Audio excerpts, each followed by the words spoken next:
Hello everyone and welcome to the stream. We're starting immediately because I forgot to send the streams or whatever. I forgot. What? You forgore? I forgot. I forgot. Forgore.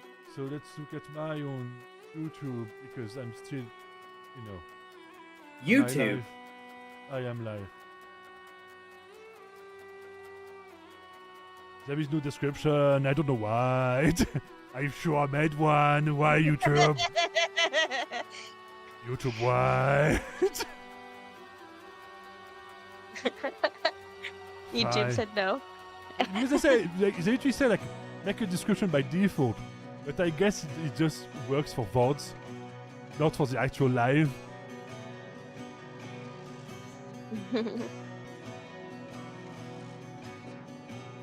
I understand you feel before making the entire thing for a tabletop from scratch is a lot of work. It is a lot of work. It's so much work. It's so much fucking work. And then people are like, And then of course, showing everyone the ducks at the park. Wow. and then you have to explain to Oh, people, and they go wow. like, is he insane or is it really trying to explain me something? Sometimes both. Sometimes both. I have a problem. Nope. I never got tested, so technically I don't have any. This is. By the way, I'm gonna put a disclaimer here. Do not use Biba for advice on mental health. Do not follow his advice. I never In fact, said to follow my look at him advice. Yes, but in fact, if you see Biba do something for mental health, do not that. I never do it Do unless the it's... opposite of that. I never say jack shit about mental health because I don't care about it. Once again, improving my point. Listen, I was forced to go to a therapist last week and I ended up making the therapist cry. I'm sure this has nothing to do with the fact that you tried to scream and see who could be louder in a screaming match. Oh no, I do What? worse. At therapy? Yeah, because I did their own because I did their own therapy. Oh. What does that mean? It means that they talk about shit and they were like being smarmy about something, and I got pissed off because they were smarmy about it. And I started to look at I looked at the contextual clues in their room, and I was like, oh, that's very generic. And I looked at the books and I'm like, half of those books are pretty much mandatory for becoming a therapist. So I guess you don't have much personal views about things. And about your practice, so I guess you're pretty standard, right? So I pretty much call them the professional equivalent of a basic bitch. This is why we can't take you out to places, Biva. No, that's just because, dude, she was smarmy about it. Was she calling me shit? Or like, was supposed to help me or like digging a hole for me? Like, if I need to be hanged, I can do it myself. Was this a professional? Well, oh wait, was this the same one who like was all condescending about when you had to go see her mandated by your job? No, that's HR. She's not even a therapist. She's just a bitch. Oh, okay. Damn. I'm avoiding saying anything specific, obviously. Yeah, because I'm calling her a bitch because she did like the most bitchy thing you can do, which is I was doing a night shift. And at the end of the night shift, like literally the minute I was about to go home, I was like, yes, I can fucking sleep. Bam! She called me in a meeting when I was like tired as fuck. I barely could be able to think. Right. Oh my god.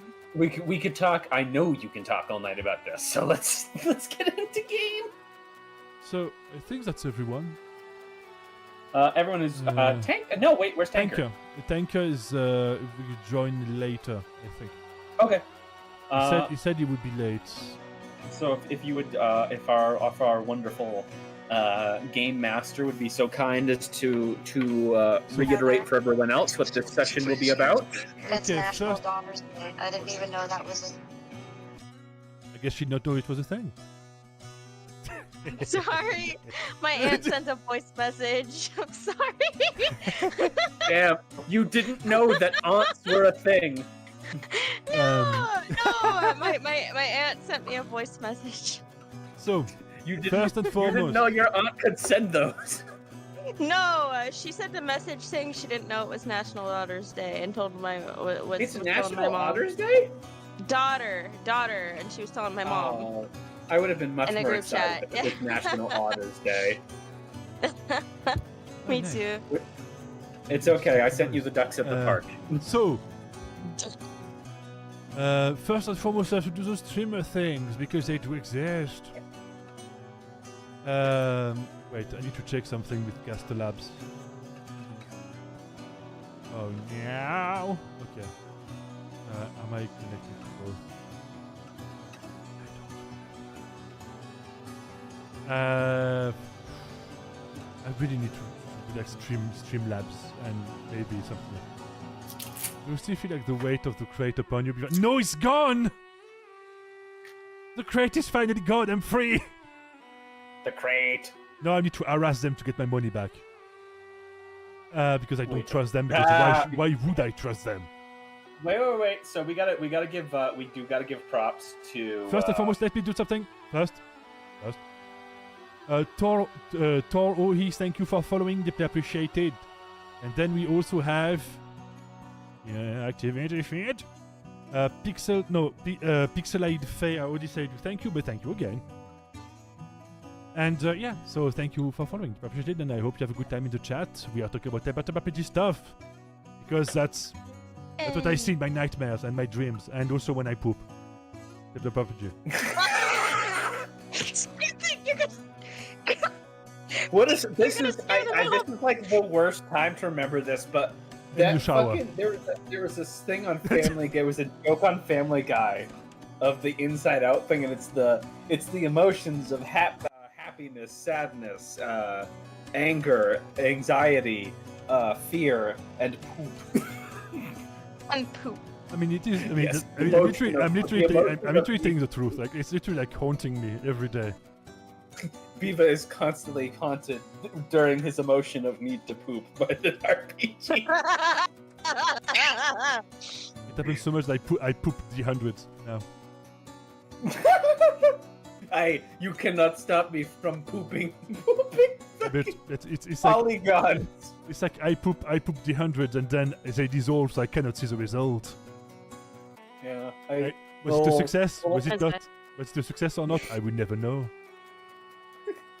Hold on, Skittles just went on deafen. Oh. And Xantz, are you still there? Maybe. Perhaps. We have a theoretical dance. Yeah. Well, I think you've told Skittles and I what's happening today, so I guess let's catch Xantz up on what's happening today. So, first and foremost, that's the map we're supposed to go in. She technically already made a choice, so I guess we're back. Yeah. Oh, it's the nascent Nephilim realm. Because she already made a choice, so I guess we're back home. So she already made a choice. And also because she's deafened, so hey, time to do something else. Yeah. She can't defend herself, quick! She is, I don't know. Skittles is a colorful gremlin and deserves to be yeeted against a soft wall. Here we go. Dun, dun, dun, dun. So, last time I talked to a new category of being, which is a Nephilim, which is entirely new. A new being, entirely new. And Skittles decided to bound with it because they were in harmony, literally, because both of them have the harmony magic. And also because the other ones already have other shit to do. AKA... Okay, I'm back. I clipped you, but I needed to hear it. What do you do? Yep. I clipped you. You see? Oh my! She just clipped the pooping thing. You can never escape it now. We have HD caught in 4K HD. It haunts me when I poop. By the way, there is also a clips part in the Discord if you want to put it there. But Yeah. So so I can put it on Twitter and everyone go like, okay, that's a problem, dude, stop. And me going like, no! Never! So we have. So I guess that leaves. For Digit, I've decided to go into everyone's kind of. At one point, everyone who is a nerd has this fantasy of, but what if I did build the giant robot? So yeah, let's put. Okay. Oh, ads in what, 20 seconds. And then I remember Xance, your whole progression choice thing was the chain magic, right? Yes. So Yes, making a chain golem. the chain It magic. sends chain letters, and if they don't send it to another 5 people, the golem beats them to death. I need to follow the copy master. Send this letter to 5 other people, or I will find you and use my giant robot to beat you to death. So, last time you went to a bunch of stuff and did a bunch of things. Not really. Yay. But the time before, you actually had a bunch of books into a dimensional library that leads to doors that allows you to teach to learn things. One of them got a psychic axolotl. One of the boys is like, chain and golem. What if they do the fusion dance together?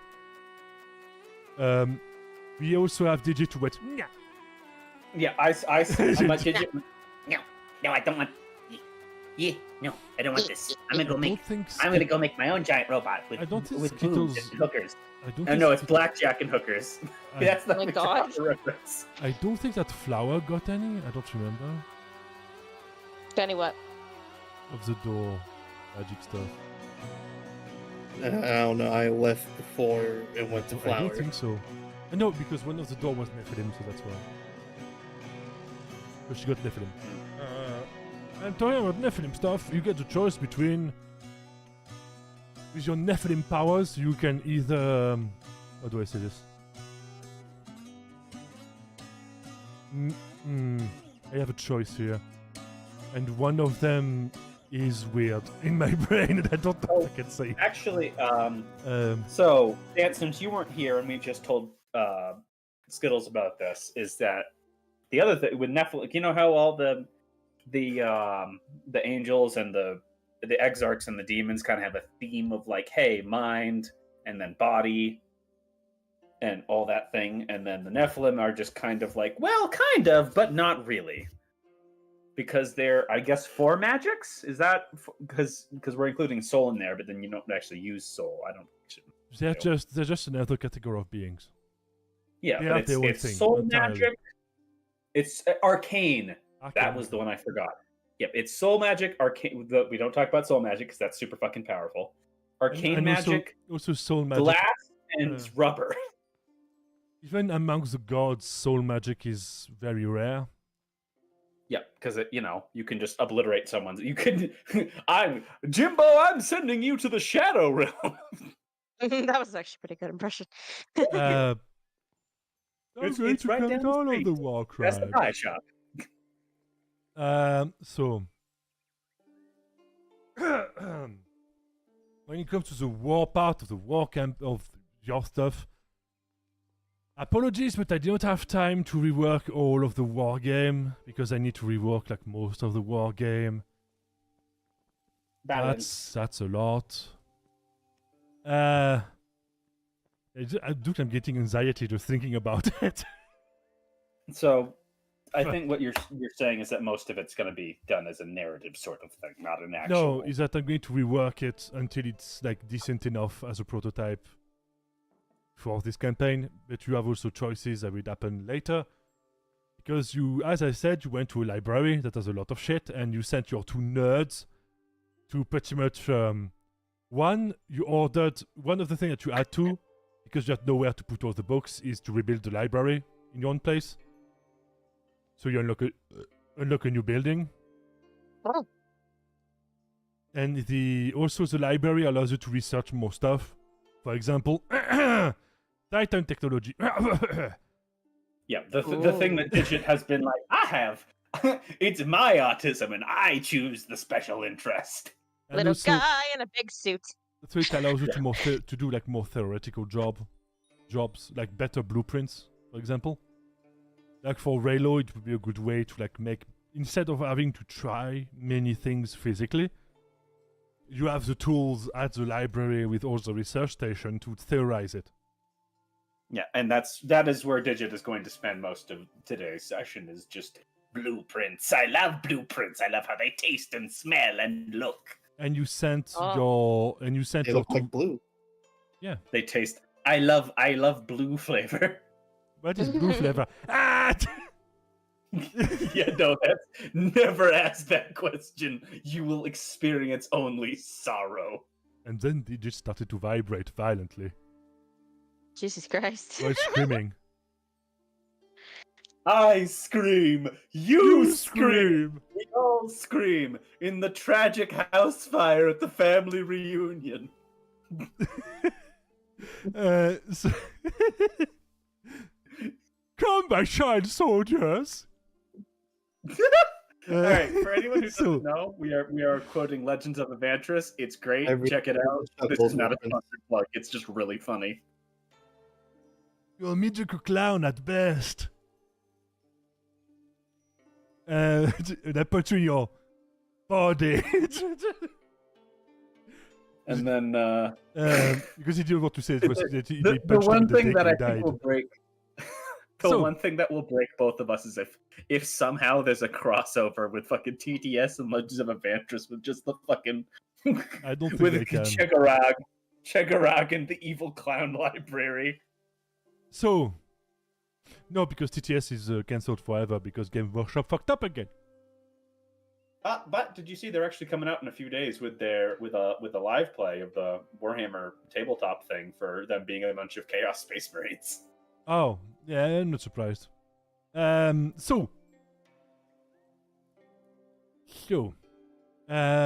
pretty much like you sent your nerds to do the nerds job, and they found a bunch of stuff you could do for the war stuff and things, etc., etc. And then the Weed Goblin was sent off to do the Weed Goblin things, which was nothing. The Weed Goblin already did technically because your choice was made. You also need to have a chat / meditation session with your with your sun maiden, which is like your sun goddess stuff. Because that might be a bit of a weird conversation now. Which pretty much means that you're both going to get high as fuck and most likely dance and talk about flowers. And then you're going to be like, I like flower magic. And she's going to be like, yeah, I give you this. And then you're going to be like, oh, cool. Yeah, some gods are more loose than others. He would be like, I want power. You'd be like, yeah, give me heads. Here's the hit list. Do your job. Oh, fuck. Sacrificing the heads to the level up goddess. No, because you actually need someone to do that kind of shit because he cannot do it himself because Mortal Realm. And if he does it himself, technically, like the last time it happened, I think 15 people died because the first hunter, the Rabbit of Doom, literally punched the shit out of an entire building. I'm sorry, the Rabbit of Doom? Yeah, the first hunter is actually a rabbit. Ha! Because funny. And also it's scary because it's like a rabbit standing up. Yes, but also, if anyone doesn't get the additional reference that Biva has made with this, you fail. Go to jail. Go to nerd jail. And so he literally punched through like a manor, literally like, there is a door. I don't choose doors. I'm a rabbit. Punch. Wall destroyed. Punch. Wall destroyed. And he pretty much like dragged out a dude from there, and then he was like, yeah, you're free now. Run. And then he was like, job done. Peace. Man. Beef is not a very subtle god. And then we decided to hyper focus on Xantz for the next 30 seconds. What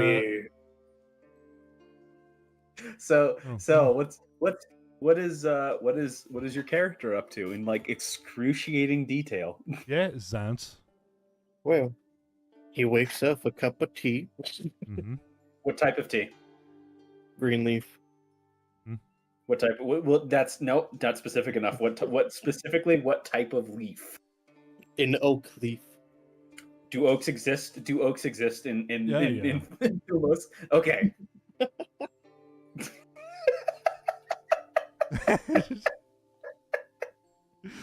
Just being a dick for no reason. I don't want to be the only one talking besides you. Yeah, I know. But also, so Ron would be checking over the things he would be using to improve on that little giant robot thing on the island. Oh yeah, so by the way, that also will... Because there is a lot of translation, so a lot of it will happen in the...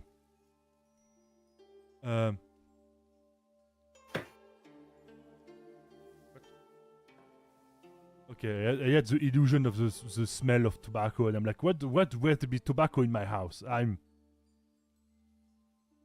tripping. Okay, good. Oh! Yeah, my brother was here 2 days ago, so one of my shirts smells like tobacco. Dirty little cig smoker. Because I'm like, why the fuck? Because I don't smoke. So I was like, where the fuck is it coming from? It's in the walls. I don't want the lung He's in the cancer goddamn walls! I need to help my brother with, like, fuck ton of wood. I don't want to do it, okay. But I don't want my nephew to freeze. Because he's my nephew. And also the Doge. Okay, whatever. And gets distracted. So that was the part of the you sent dudes to recover like a bunch of shit from the island, and also to bring them closer, just in case. The central robot of the main island, because I removed them because I was like, oh, we're not going to use them anytime soon, and immediately you said that, and I was like, oh fuck. Haha. Wait, are they there or are they somewhere else? There, yeah, they were somewhere else. I remember, yeah. Whatever. Your guys pretty much like are disassembling as much as the tech as possible to bring it back and to fully analyze it. It's part of the libraries at different levels. I only have the library level because it's a pain in the ass to have all multiple levels. Have we put someone in charge of the library to make sure people aren't taking books out? You have that guy and your archivist, which is somewhere. Is that guy? Are they keeping track of late? And the robotic. What are their names? Victor and Woldan. Woldan. And here is the map of the library. Whip. Library. Look, it's pretty good. Yeah, this is a pretty good library. Which one's the best? Library. Library. And so I literally try to like decipher a lot of stuff, to pretty much find like what do they mean, because it's written in Primordial and in Titanic Primordial, which is pretty much the main issue is that pretty much the Titanic Primordial is not spoken a lot. It's mostly written because it's the language of the gods and also like different dialects. It's like the root language of other languages, but that is no longer spoken. You know what I mean? Okay, so to that end, as Digit is working on his super awesome blueprint of a giant mecha, steam-powered mecha, that he also has a smaller book to his side that just reads Titanic Primordial for Dummies. That doesn't exist. It needs to be done manually, which is why it takes a long time. God damn it. And so as you see, like both of them like welcome you pretty much. You will not be here. You will not be here, and you will be here. You will not be here. Is Skittles banned? I don't want to say what does and doesn't happen with Flower, but I just had the really funny idea that Flower is banned from the library just because when she sees a book, it just in her mind it just looks like an entire folder of rolling paper to her. You're so right. You're so I was thinking that too. I was thinking Yeah. that he was just gonna look at the books and be like, I can roll with these. You literally see like the archivist like you Have see confidence in yourself. You just need to say this shit out loud. you know Just roll with it. as soon as you enter the library, you see him like he literally like switch his glasses to zoom specifically on Flower. Like, you're welcome, somewhat. So Hey man, you got any of that good book rolling paper? please do not damage the books. The instant ban. Like, please. I did remember his voice. Do not damage the book, man. He sounds like tired. Like pitch him down, tired Donald Trump. Donald Trump as an NPC.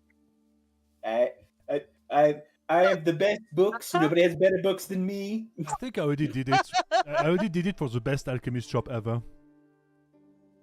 Well, no, that would be rats, right? No, Not the rats. it's actually the shop of Double D's. Which for both of you, we have begun work on the redoing the beast folk kind of shit, and that does include the rat and the bat people. There's only 2 major kind of beast people because I cannot be fucked to make all of them because at the end it becomes boring. I'm sorry, you cannot be fucked? Yes, I am unfuckable. Get away. No. Because it's just... It's, No. You already know what's up. what? Does this Okay. just mean Biv is the ultimate weapon against Incubus and Succubus? Oh yeah, I'm going to break their fucking necks. Sex repellent? No. It's called being a romantic. Ultimate power. God, that's a depressing sentence. I mean, that's the Oh, truth. no. It doesn't make it any less depressing. I mean, what's the fucking word for like kids use these days as sexual or some nonsense? I don't know. Asexual? Like asexual or demisexual. There's a lot of shit. That No, those two things are very different. don't Asexual is care. I want to fuck no one, and demisexual is I want to fuck everyone, preferably at once if possible. that makes no I sense. probably have that completely incorrect, but you get the idea. Demisexual is only more you have a romantic or emotional attachment to. So love. Yeah. At least Uh, that's how I've always seen it with people I know who are demi. That's how they've kind I of don't explained know. it. It's too many words. It's too many words. I can't be bothered There to should- remember them. There should only be 3, with the last one being omnisexual. I mean, technically it's pansexual if you're omnisexual. Yeah, but then you have the joke where you just fuck pants. Yes, this is Yeah. true. Also, I ask you like pansexual because if you are attracted to everything, are you attracted to a shoe? Are you attracted to like a cupboard? No. So like no, it's just people. It's just people. Pansexual is I don't. If I'm gonna do it as the crudest explanation possible is I don't care what your gender is. I want to make sweet sensual love to you.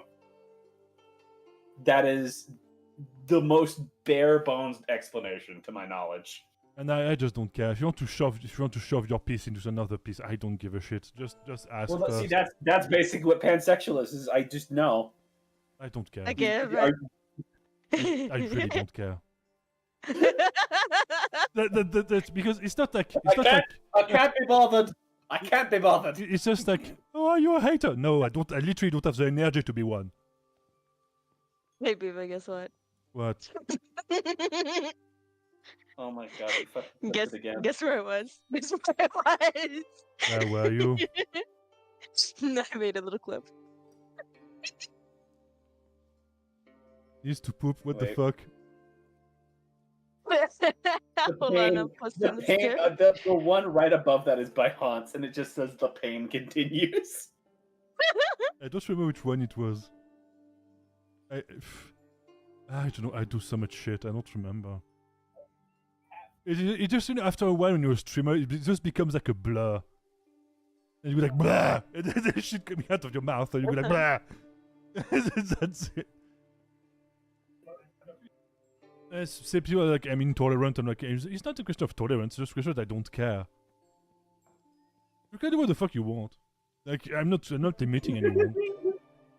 I'm very happy watching that clip back again. Which one was that? So, hi everyone. See you tomorrow. I posted it at the server. 7 p.m. CST. Whee! Welcome, Theme Mighty So, Allison. Hello, San. oh. Fuck, I don't have any raid message. We are in the library. Yeah, so what kind of books did you... Time to see if the players pay attention. What books did you take from the Dimensional Library? Anything I could grab about translating Titanic Primordial, anything about the construction of large-scale golems, and just literally anything else that Digit's kind of EDD has, like me. Yes, You see, literally, the more you say about the books, is that both of their eyes widen as they're like... Ideally, the pile of books that Digit is grabbing should create a tower that is taller than him. Literally, look at Jack. Are you asking as a subject? Or... the specific books?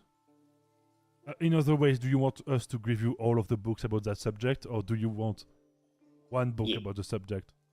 Yeah, please. Which one? All of them. Oh no.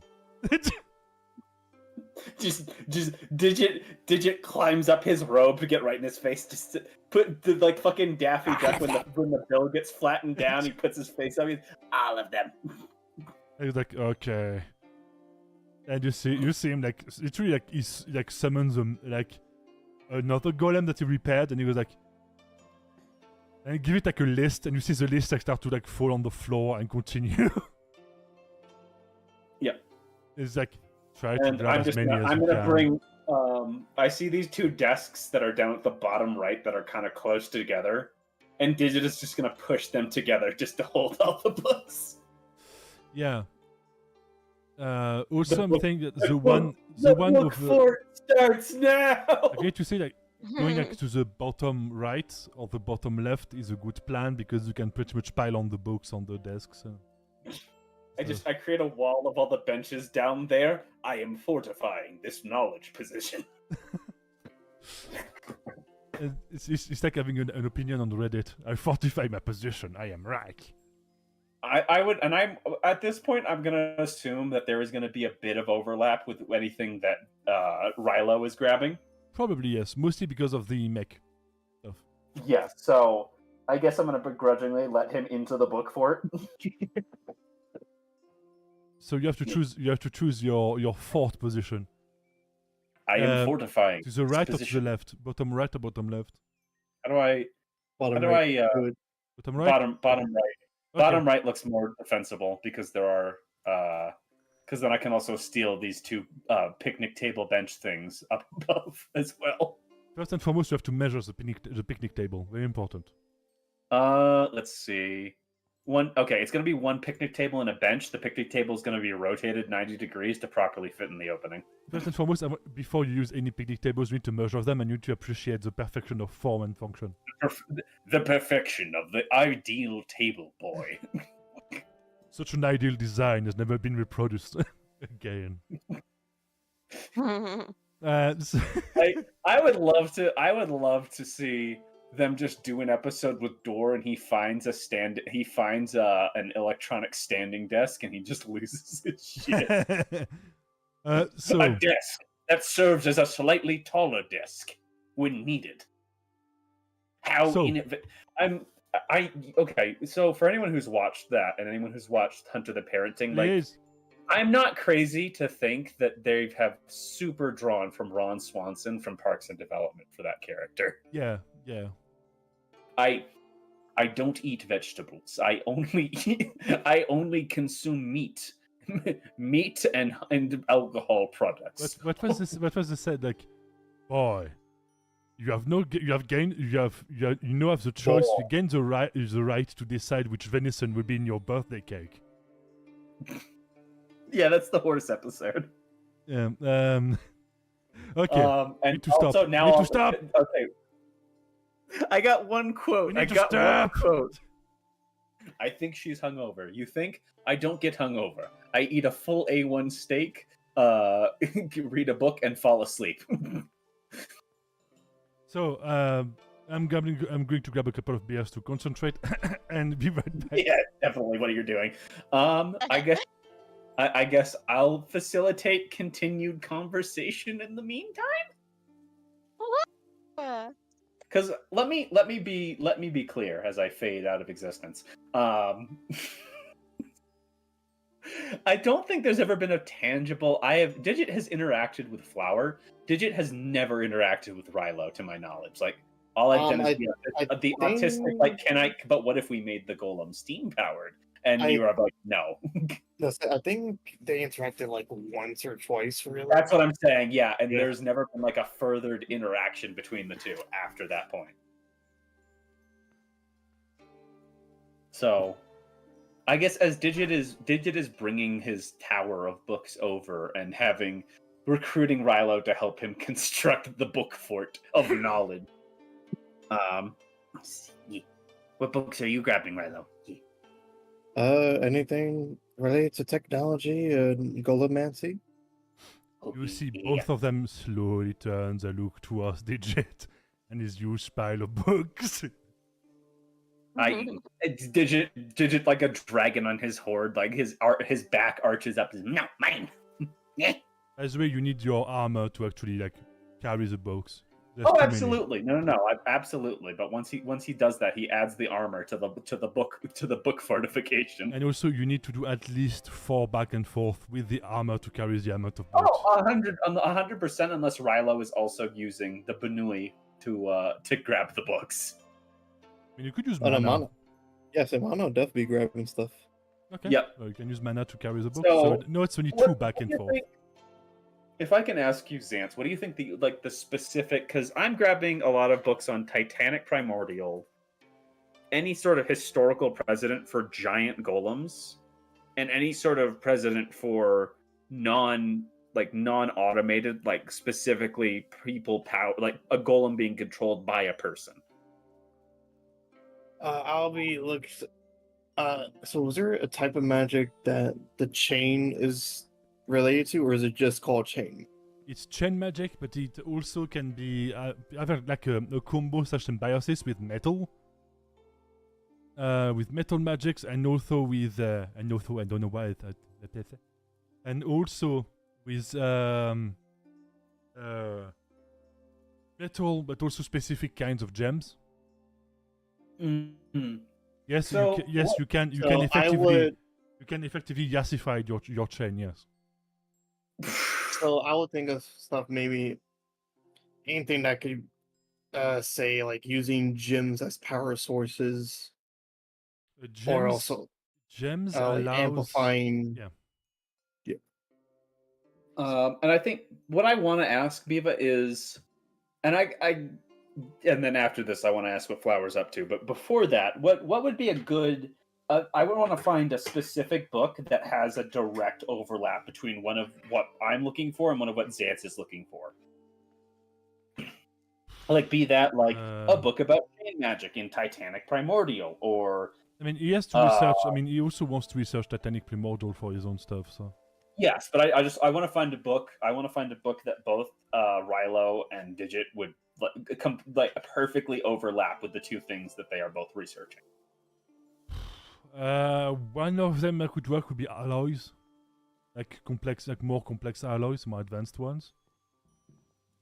One could be the effect of different elementals or entities on metal, I think then let me get a bit more specific. Like, there's a historical book about a gigantic kind of golem that was created, that part of it was chain magic. As far as you know, the closest you can get is what is called the Spire. The Spire Walkers. which is pretty much huge moving for like when the Sla invade the planet, they either do it as a rain of meteorites, or they do it as like big. They pretty much can change their towers, which is pretty much their spaceships in a way. They can shift them into like land-based ones.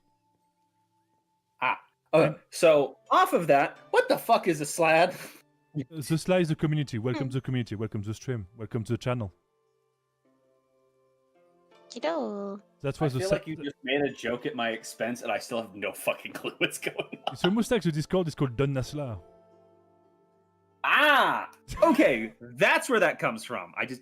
We have, funny enough, never actually talked about this outside. Oh yes, yes we did. Wait, what's We it? did? We did a while back, but nobody remembers. I guess I need a better name for the community because no one remembers it. All right, so who are the Slav? The Slav. Sla. Sluk. Sla. Slav. Sla. Yeah. The Sla comes from Irish mythology. It is what happens during, funnily enough, Halloween. You have the Wild Hunt, the Celtic Wild Hunt, led by the Morrigan, is the Sla. Okay, in the context of Thumos, who are they? Beev's army. Okay, cool. All right, It means that's horde. all. It means horde. Yes. And specifically, who made these Spire Walkers? Ooh, complicated. The earliest ones would have been made by Biv, but also by Brimir. No, not Brimir, Dovaidona. Because Dovaidona also does a lot of elemental work. Artists like... she's the best smith ever, TM. So she does a lot of like technology stuff, etc. But it's mostly like elementally powered. Okay, so a bit of overlap with my steam armor, but only sort of, because mine's more of almost an alchemical, like a hybrid between alchemical. She would get it. She also would get it. It's just that she's not deep into like the. It's more a question of belief than capacity. The belief is that you have to do your shit yourself. So that's why if you need to use an armor, which is not how science advances. I mean, they do decent stuff. It's just that they're not interested in the progression of science, more like the mastery of skill. Okay, so They like to be the best. Digit immediately loses all interest in reading about them. I mean, you can. I mean, there's parts that are interesting. Like they made like the pretty much like blessed bronze. A blessed bronze, sacred silver. Oh shit! Okay, I'm gonna go over. I'm gonna find wherever Flower's at and drag her kicking and screaming into the book fort. So, Oh no! Flower, you're getting dragged away by a small dude in a big armor. She's gonna kind of ragdoll. The sound of the ragdoll clipping into the floor. The Gmod's She has no. She looks so unbothered, but her body is violently clipping everywhere she's dragged. Yeah. Just someone comes out from behind the corner, pick up that can. No, fuck off. And he's evaporated from existence. And so as you move there, they still try to like give you books and stuff to like there's a big ass chest, but I don't have a better dimension. Yeah, but to that end, I'm showing both Rilo and Flower, like, hey, here's a thing about both blessed bronze and giant chain golems. As far as you know, all of the sacred metals and all of the metals were discovered or created by Bivaidonas. Ah, see, there we go. Huh. But was there so going through this line is as I kind of probably hand off the book to Rilo because I don't trust Flower to not smoke it. By the way, the book fort is very comfy. That's a lot of paper, Flower. That's a lot of paper. She's like, man, think of all those joints. Don't even let her finish the thought. Just do a little whip it to her nose with my tail. And so Man, this thing makes me remember I'm alive, just like every creature. Creature. And so Just like the duck in the park.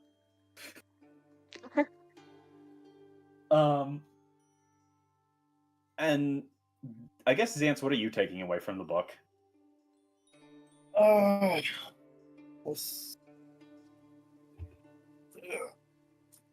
Because I'm taking away anything that's sort of how it mentions how to kind of stabilize the structure of such a golem to make it so it doesn't kind of collapse under its own weight. Oh, that's the fun part. Okay. Yeah, really, it would be like I said, anything that talks about using gems as power sources, or basically fusing like different material golems together. So the thing is, like with gems, actually the oh fuck, what did I already forgot. The spire walkers are technically made out of gems tied together by both amber glow nodes, like gravity nodes, and then so that they don't draft away and to be more economically feasible, they also have like chains attached to them. The chains are mostly used to act as joints, so that they can walk like weirdly with chain and stuff. So that's pretty much the meaning of it. Chains are also used to make bridges and stuff like that, so that the troops can invade. They don't really need too much to do it, because they pretty much shoot at everything. And so yeah, that's pretty much what it is. They mostly use chains as a means, pretty much like grapple hooks, to try to go back to the base if stuff happens. Or to make bridges for that you and the other and the troops to like run away or like retreat or just go back to base quicker.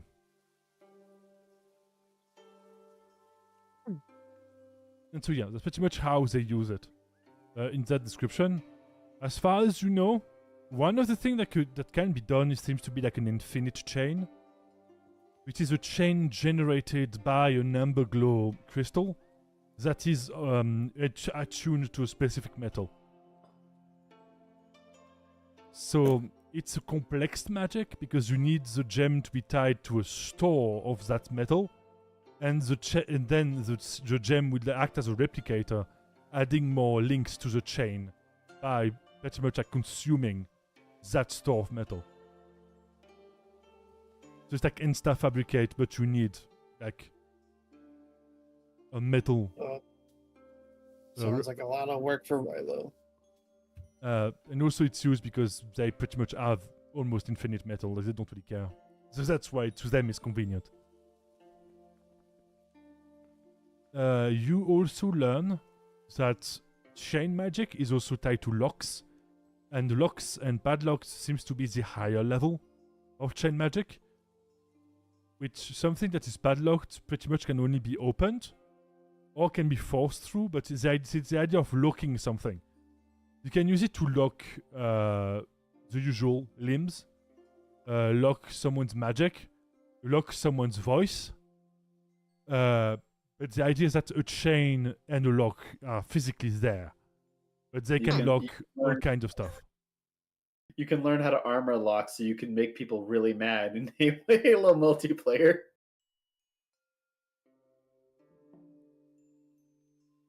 And so yeah, that's pretty much what you gather. You also that chains can be used almost as conduits. So you can like throw a chain at someone and like an ally, and if they have the chain around them, you can like transfer spells to them. And those can be constant. So for example, you could say like, I want to let's say like I want to spend 2 actions to store that spell in my chain. I'm going to say okay, if you succeed, okay.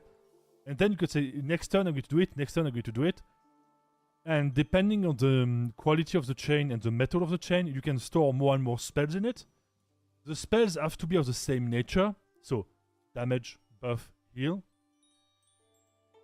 And you can pretty much like either release them all at once, or just as an emergency, like you whip your chain around an ally, and then here you go, like some health or something. Like it would be like both as an emergency at a longer distance, or as a or as like almost like a battery. that you can like transform magic to and then give to someone else.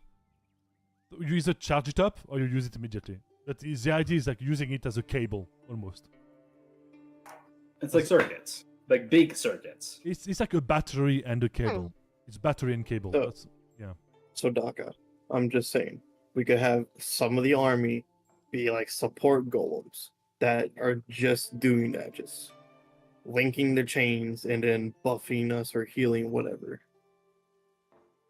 Golems can use magic. I was actually in my head during this whole thing. I was getting more specific in that you could use it to transfer and like build it internally into a golem and have it transfer energy around to the golem to kind of like energize parts. Yeah, or whatever. Could the but same you could also use it as a synthetic muscle to have it contract or slacken with the movement of the limb. Yeah, could the same for the conduit part? Could you do the same with like debuff spells, like wrap it around the enemy and then? You can. Like... That's where the lock becomes important, because if you don't have a lock, they can just remove it. If they have, I see. Yeah, and also the idea of if anyone has like sealing magic, mostly fate magic or stuff like that, you can also, instead of using threads, or you can use threads and chain. So the threads could be used as like almost like a cage structure, but you don't have anyone that use fate, so whatever.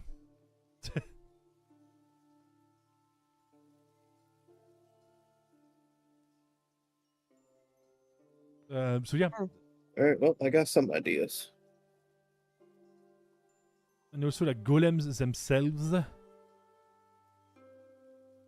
cannot be used specifically to cast spells. They can be used as nodes, like you can charge the golem before, but they cannot generate spells themselves if they are not connected specifically to a person. So let's say you can go like, you can say, hey, I want a battery golem. They're like, okay, so you want a golem that can like, get a bunch of spells. You can. It's just that when they run out, they run out. You know what I mean? Okay, gotcha. Yeah, because if not, it's too cheaty. Because then you can just make a shit ton of golems and be like, everyone cast fireballs! But you can be Fireball. Fireball. Actually, I just realized horrifying. That's even worse. Is you put the fireball into the chain and then you wrap the chain around someone and lock it, and you just have you basically have a sticky grenade from Halo. Yes. That's horrifying. I love it. No. I did say there were some war crimes. I didn't lie about it. What if you chain a bunch of innocent together with the grenade chain? But also now I'm just thinking the welding gun from Gmod of just using chains to lock things together. Kinda. Is that the thing? That's pretty much what chain magic can do. There is some. They hint at another book in the notes that could be in there about lock magic. But it seems very complicated because it's very complicated in the sense that it's just like Elo-san just vibing in the chat. Great, amazing. Glad to have you, dude. And so it's funny to see like just a duck or a goose like just vibing and dancing in the chat. And so what was I thinking about? Shit. Brain! Yes, so because the lock needs to be made of the idea is that you can make different metals react better to different kind of spells. So like Blessed Bronze works better for buffs. Sacred Silver works better for damage. And True Gold amplify the spells if you leave it long enough. And the more links there is to the chain when you create it, the more iteration of the spells you can put in. if the lock is, then there's different lock qualities. You can also like put a padlock on it if you want to really be a dick, but that takes a while. And the idea of the padlock is that a normal, like they can try to they can try to break the lock, but often breaking the lock will have consequences. But the idea also is that the chain and lock cost a lot of magic. So there probably will be a limit of like you can have three or more. No, three is good. You can have 3 like chain and lock together. Or you can have like, I would say you can either do 6 chains or 3 chains and locks. Because it takes a lot of concentration to like maintain them. And also, that's going to be a lot for you to keep tab on. Of course, one of the things you can do, for example, is if you have like a different kind of lock, like you can store a chain that will do like a dynamo punch. You can store like a chain, put a lock on your own chain, and then when you want to release the spell, destroy the lock, and you can literally do like a rocket punch. With your golem, for example. Punch. Or if you want to be freaky, you can literally like release all of the chains with gravity and make your golem like wobbly. And have like long ass legs and arms. That just sounds fun. Honestly, yeah. Let's go. There's a lot of stuff. It pretty much depends on how smart you want to be with it. It also works with curses, but the problem with curse or blessing magic is that the metals themselves don't react too good to like Exarch or Fin magic. So for Fin, for example, they get rusty, and they can break if you use too much curses. They can actually break. And if you use Exarch, they literally start to melt. But Nephilim it works though, because Nephilim are in balance. So there's no problem. It's also part of this reality now. So you can make a rubber chain, which I don't know why, but it's supposed you could. I don't know what can. I don't think you can make a rubber chain to be like to make like more boing attacks, but I don't think you could get spells out of it. Much spells out of it. But for purely like melee, it could be fun. I don't know. I'm just speedboarding right now. I'm just theorizing. Yeah. So, Flower, roll me a d100. Oh, okay. I see. All right. Let's see if you resist the shiny. I kick him out one.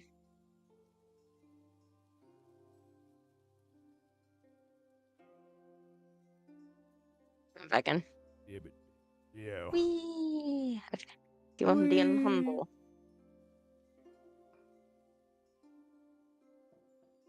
$50. So you have the choice. You see a very colorful book that is very thick. And the cover of the book and the back of the book, like all of the covers, is covered in flowers. Ooh. Are we talking like tie-dye colorful? So you're talking about what? Like tie-dye colorful? What does that mean? Tie-dye, like a tie-dye shirt. Yeah.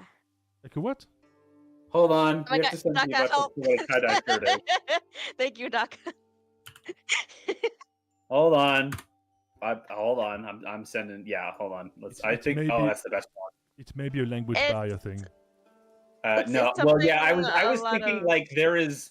I don't think there's a direct translation for that into French. But this It's type of shirt. it's something a lot of hippies wore in the 60s like the or psychedelic 70s. stuff. Yeah. Yeah, That's the picture I psychedelic. just sent you. That is a tie-dye shirt. It's more it's more pretty. Like not as trippy, but it's more like pretty flowers. Oh, Some of them still nice. and also like you realize that some of them are not plant-like. Some of them seems to be made out of like crystal. Some of them seems to be made out of metal. Some of them seems to literally be made out of mist. Huh. Some of them you can smell them but not touch them, which is really weird. but you can see Wait, them. is the book a scratch and sniff? No, there is no Then how's she scratching. smelling the flowers in the book? Yeah, but there's no scratching. And also, they're not physical. It's literally like you see them. You see them in 3D. You can but your fingers go through. But you can smell them. So she can't try to smoke the book. No, as I said, it's different natures. Some of them are metal. Some of them are like amber glow. Some of them are like normal flowers. Some of them are like illusory. Some of them are like weird and kind of fucked up, nightmarish. Like it's all of the fucking flowers, every single one of them. And by the way, if you would lift that book and smack one of your friends with it, you could literally cause like head trauma. Book is heavy as fuck. Drain damage. And as you open, do you open the book or not? Yes. Yes, she likes the flowers and the colors. As you open it, you're Yes, like, curious. bam. It's heavy. And as you look into it, there's like thousands of like different smell, like different like scent of flowers, all wafting from the book as you open it. Man, it would be a very inconvenient time for Digit to realize he has hay fever. Yes, what? Hay fever. Oh, yeah, we'd be dying. Yeah. And as you look into it, it's literally like you actually are going to roll for it to see how magical the book is, because that one could be the one. Key?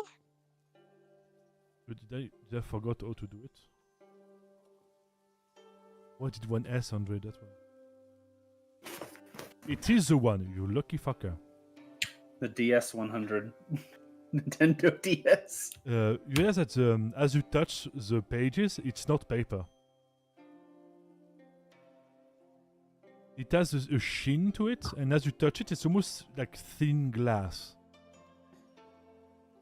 The book it's one of the rare examples of a book made out of amber glow paper. Ooh. Interesting. Those books cannot be burnt, cannot be destroyed. You can meditate on those books to get visions of what is contained instead of reading them. So it's pretty much like it's pretty much like the ultimate way to like learn shit. Because you can literally like meditate with the book, like touch the book and then use your own soul, and then the book will project its content into your brain. If you have illusion, it takes a long time though. It's not like instant download. I mean, you can try to instant download it, but again, nosebleeds and comas can happen. Because it has like thousands of pages. And in a lot of ways, like it's often like it looks like a 300-page book, like a big tome. But often the content is way larger when it's like an amber glow paper book, because each of the papers can be changed to be either like 4 or 5 different spells.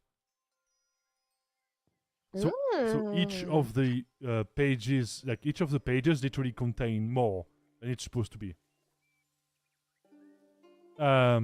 It's pretty much like the gods make the books. Like it's like the idea of like 2 kinds of people can make those books. Either like archmages that have like that have mastered at least 6 different magics fully, can attempt to make one because they have a powerful enough soul, and also money. Or the gods, or an envoy of the gods, can do it as well. There's also like even greater means of doing what, which is manifesting a book from your own. I mean, it's the same as the archmages. It's pretty much like you use a store of Amberglow and you pretty much like 3D print the book from your brain by doing like a very complex ritual. Or not so complex, but you need a shit ton of magic to do it. What else? Yeah,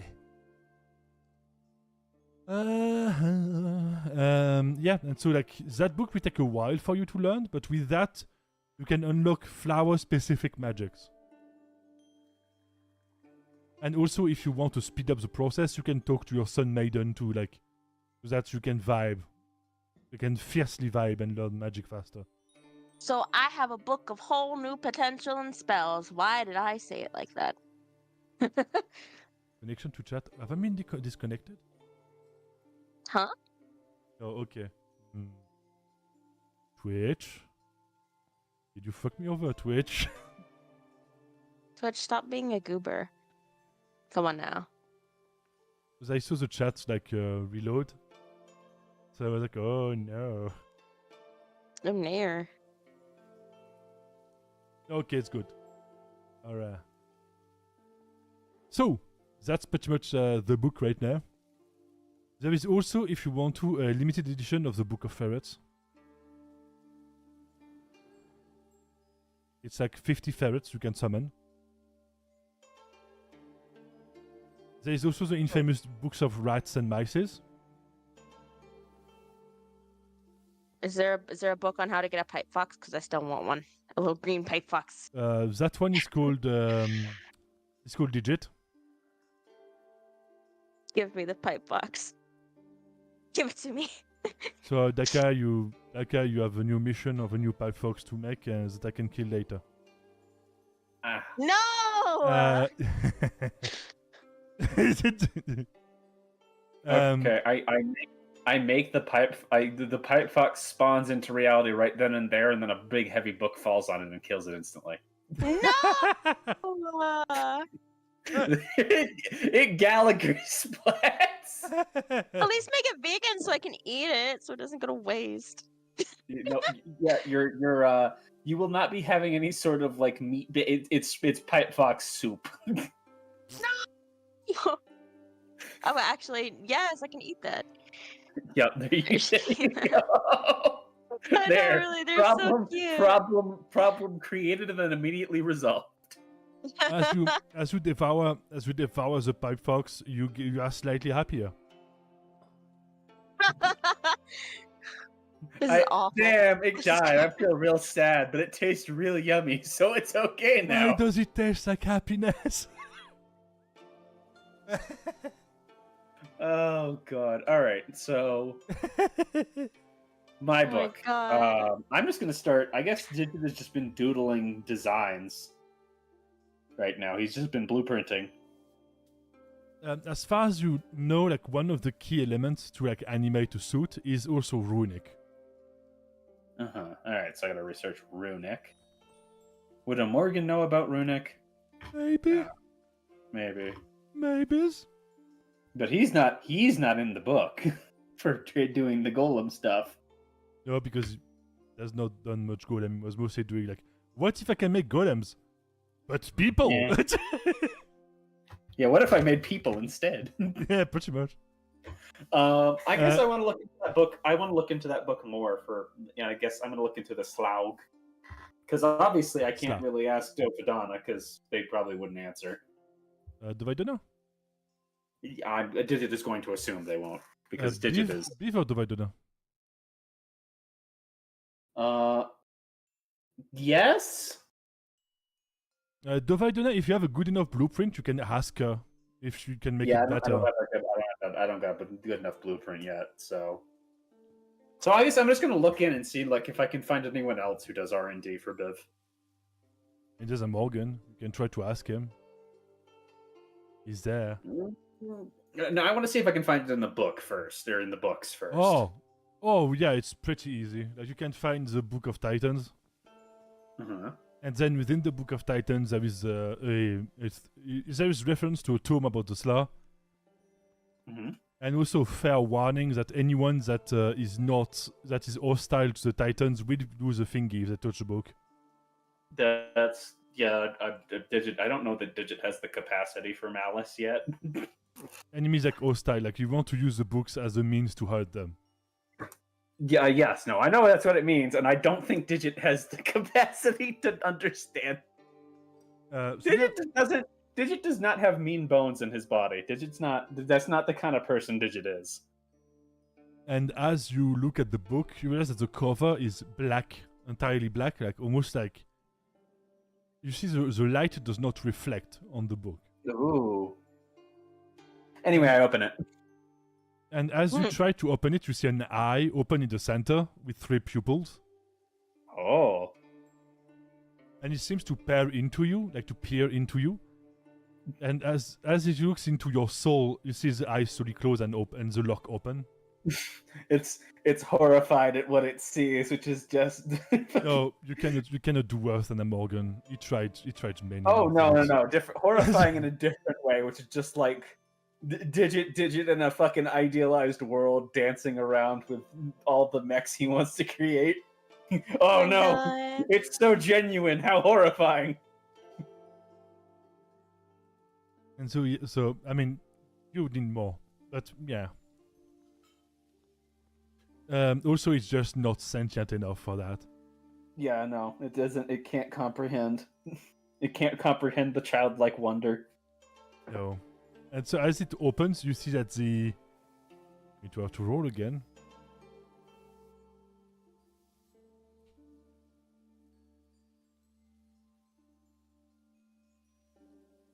Why do...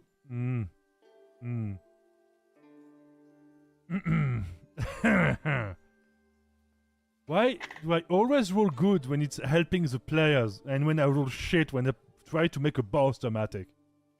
Because it's a cooperative Why? storytelling. Pepper. Why? But I want to kill them. Why can't I kill them? Super. Damn it. Yeah, because literally it's like, haha, I have the ultimate spell. Roll a 1. I forgot about the spell. So my villain speech does not work anymore. I rolled the 1. Fuck.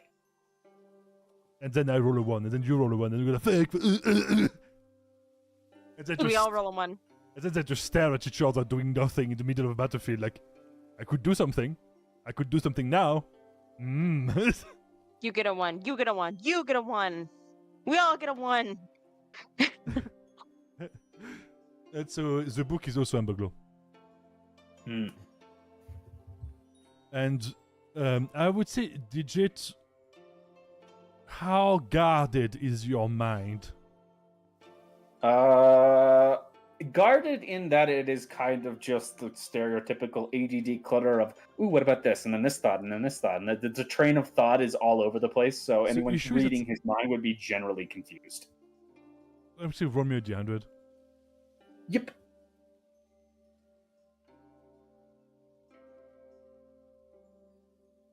$65. You start to hear something. It seems to be like skittering, almost. And then you see, like, in the pages, you see like within the pages, in like a small isopod, like swimming, and it will like organizing, literally like in the paper, like almost if it was like a thin layer of water. Ooh. And because it's like sea isopod, like the big ones. Get down real close and like look at it with my eyes. And it literally start to organize the pages to give you like more detailed information about like, here is how like the articulation of the left shoulder should work. Here is how the wound work should be assembled. Pretty much this is like, you want to create shit, and it's like, interesting. So it's giving you the intel necessary to do the job. And you realize that it's like giving you intel at such a level in terms of resources that you're like, wait, money. You start furiously writing all this. Write this down. Write this down. Oh shit! And it pretty much like you put notes like in the side of the pages to help you with like different stuff. Yeah, with this, Digit is going to just start feverishly working on the blueprints. So both of you, like, if you're not looking at your book specifically, see like they just like stare at something in the book and start to furiously take notes. And the isopod like looks at you, and you see like he tries to go like near the border when you're writing your notes, but he cannot see. Oh yeah, no, I'll bring the notes over just so it can like jump onto the page. And you see like a little limb like poke out of the page, and you see it like yeah. Like you see they go like, and you see like ink appear at the tip of one of his little legs. And you like start to like correct your notes and make them more precise. Digit is just too excited to care. And you see it like you see it like tilt his head slightly one corner and another, and then it goes like go back into the page, and you see the page turn on them by themselves, and you see it like between the pages, like literally like do like on his back, and like do like turn the pages by being on his back and go like with his little legs. I just found a picture of an isopod up close. Yeah. And it's really fucking cute. Not the deep sea isopod, but like a pill bug, and it's really cute. Hold on, I'm gonna put it in the campaign chat. Hold on. Here he is. Look at him. He's just a little guy. Where'd you put it? Campaign 4 chat. Look at him. It's kind of like this, but like more like a sea isopod because it's easier for me to. Aww. So cute. It's a little guy. He looks like a gummy. I could just eat him. Don't eat the bug. I'm gonna eat him. I'm gonna eat him. He's so cute. I'm gonna eat him. Then you stop at the page and you see like the page flicker and goes from one spell to another spell to a third spell, and then it goes like you see it like read it in reverse inside of the page. And he starts to like nodes, and he's like that to tap, like that to add notes on the side for you. And that part is literally how to make the structure of the golem withstand the weight, and how to make it to balance it to be more nimble, in a way that you can actually dodge and do stuff with it. I'm also gonna start like adding elements of the little overlapping segments of a pill bug, and I'm gonna start including parts of that into the outer shell of it. And as you do that, it like looks at you like he said like twist on the side, and it's like not optimal. And he goes like abstract is better. No, like he doesn't give a shit. Like you can do like as much honor as you want. He just wants you to invent shit. That's literally the way it works. All right. Then let's see. What would be good with interlocking? Then he actually like with interlocking stuff. He literally like does a little drawing of like a how do we say that? You know, like the orb as joints. Like almost like rolling as like a way to like tie two things together. I don't know how to say that. It's like a... I don't know how to say it in English. And he pretty much like explains to you that different kinds of magics can be used to tie things together. The first option is chain, because it's the most basic, like not basic but logical one, because that's how you make like puppets and stuff like that. Then he explains like gravity as one source of magic, but it costs a lot more resources. And then he goes to like rubber or ink or liquid rubber. And it's just the issue with liquid rubber is of course like fire, acid. It's cheaper, but it's. And like, I'm gonna doodle in the notes then about what about bubble? You see like start to like drift a bit, and like this is just like literally like almost like doing like a thinking. You know, like when someone does like the thinking and they join their finger to like almost like a triangle shape to think. What are we talking about? Hold on, I know exactly what you're talking about. Hold on. And he does that, but with all of his little limbs, and he starts to drift, like to think. Hold on. You just give me a second because I need to find the picture of this. Yep. It's this. It's the fucking Gendo from Evangelion. Hold on, I'm putting it in chat. I'm putting it in chat. Just the isopod doing that. Good. Digit getting the giant robot.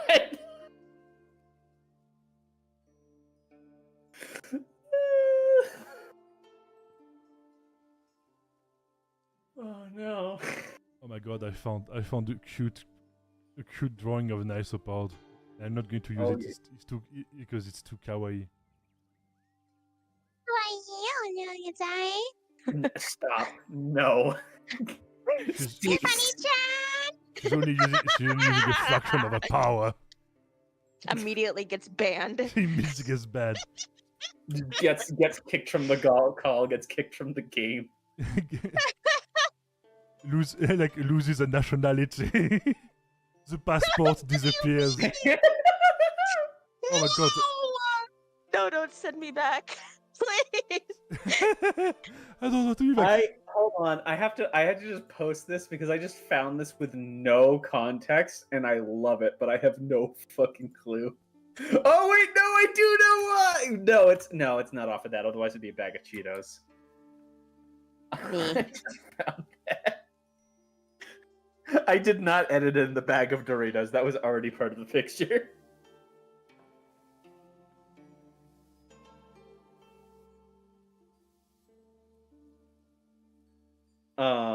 But yeah, back to the bubble thing of just kind of using gas and air to entrapping it and using it as something to lighten. You see he's drifting and you see it like disappear. Oh no, he got he got swallowed up by the glossary. Oh no. You see one more, I suppose, like come back with it, and they start to like speak to each other. Little Animal Crossing. Pretty much.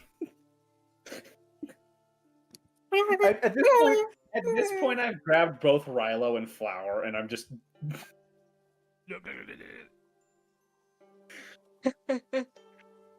Because now it's just the fascination of there is the helpful book bug. Sit to the book bug. The book bug. Also, because they did that little aside on like, hey, how does the chain magic work specifically with this? Let's literally make the bug as a token.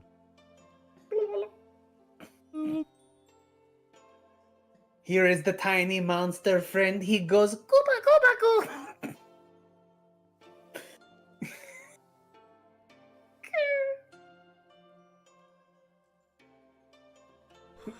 It's so good. I hand him the tiny bag of Doritos. No, sorry, not name brand. It's Doritos. Doritos. Doritos. Dorito. They look like this. Where is it at? It's on the map in front of you. Ah, okay. Sorry, I was looking at the wrong place. I need to reload. Can't see it, so much reload must happen. Ah.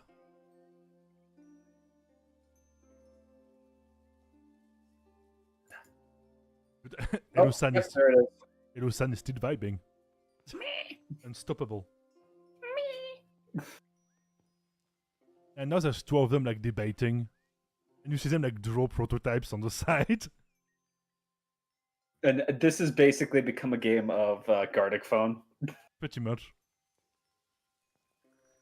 So, Flower and Rilo, are you do you follow the gremlin noises of Digit? Yeah. Yeah. She'll follow. So yeah, she'll now be you just see curious. me staring at the book and at the two little isopods having a tiny debate on the page. They both like looks at both of you. They disappear. Aww. Aw. And now there's four isopods on the page. Yes! They brought little bean bags, floating bean bags. They're actually bubble chairs. Which is fascinating because we're basically seeing them in 2 dimensions. Yeah. And they just start to like draw like literally like use bubbles to draw like mental pictures and stuff like that and words and shit, and they do like. And one of them is very much like one of them is to be hell-bent on the chain as like the most economic option. Which I'm guessing Ryla's like, And one of them is like, how can we like he does like what if you see like raise like half of his little legs, what if, and you see like him like draw joints, but instead of like a hard joint, there is like bubbles in between, and then he talks about different kinds of like about mercury, like mercury bubbles, and then it could be hardened with metal magic when needed to like take enhanced stress in case of like impacts and stuff like that. And the other one like nods, and they go like, we could be the mercury, metal, they start to like. One of them draws a really weird, like six-legged kind of like model, really thin. And the other ones are like, Then they look at they look at you and they look at like, your armor, and they I wiggle my 2 arms and my 2 legs around. And they go like, And then they look at each other like, no, not like. They usually draw your armor side by side, like, no, too thin. Doesn't work. They go like, That's I on that same page. I'm gonna draw a cross section diagram of the inside of the armor. They all start to like crowd over it and start to like stare at these of the pieces. Like, I feel like we're just looking at a microcosm. Yeah. Then one of them, like you see, like a little leg poke out of the page. Like almost like seems to have cut out your diagram, like your small diagram. And you see the diagram disappear within the page and becomes like another page in his little legs. And they just like start to like look at it like in more details, like at their scale. And then one of them, like his head pokes out, like, what use?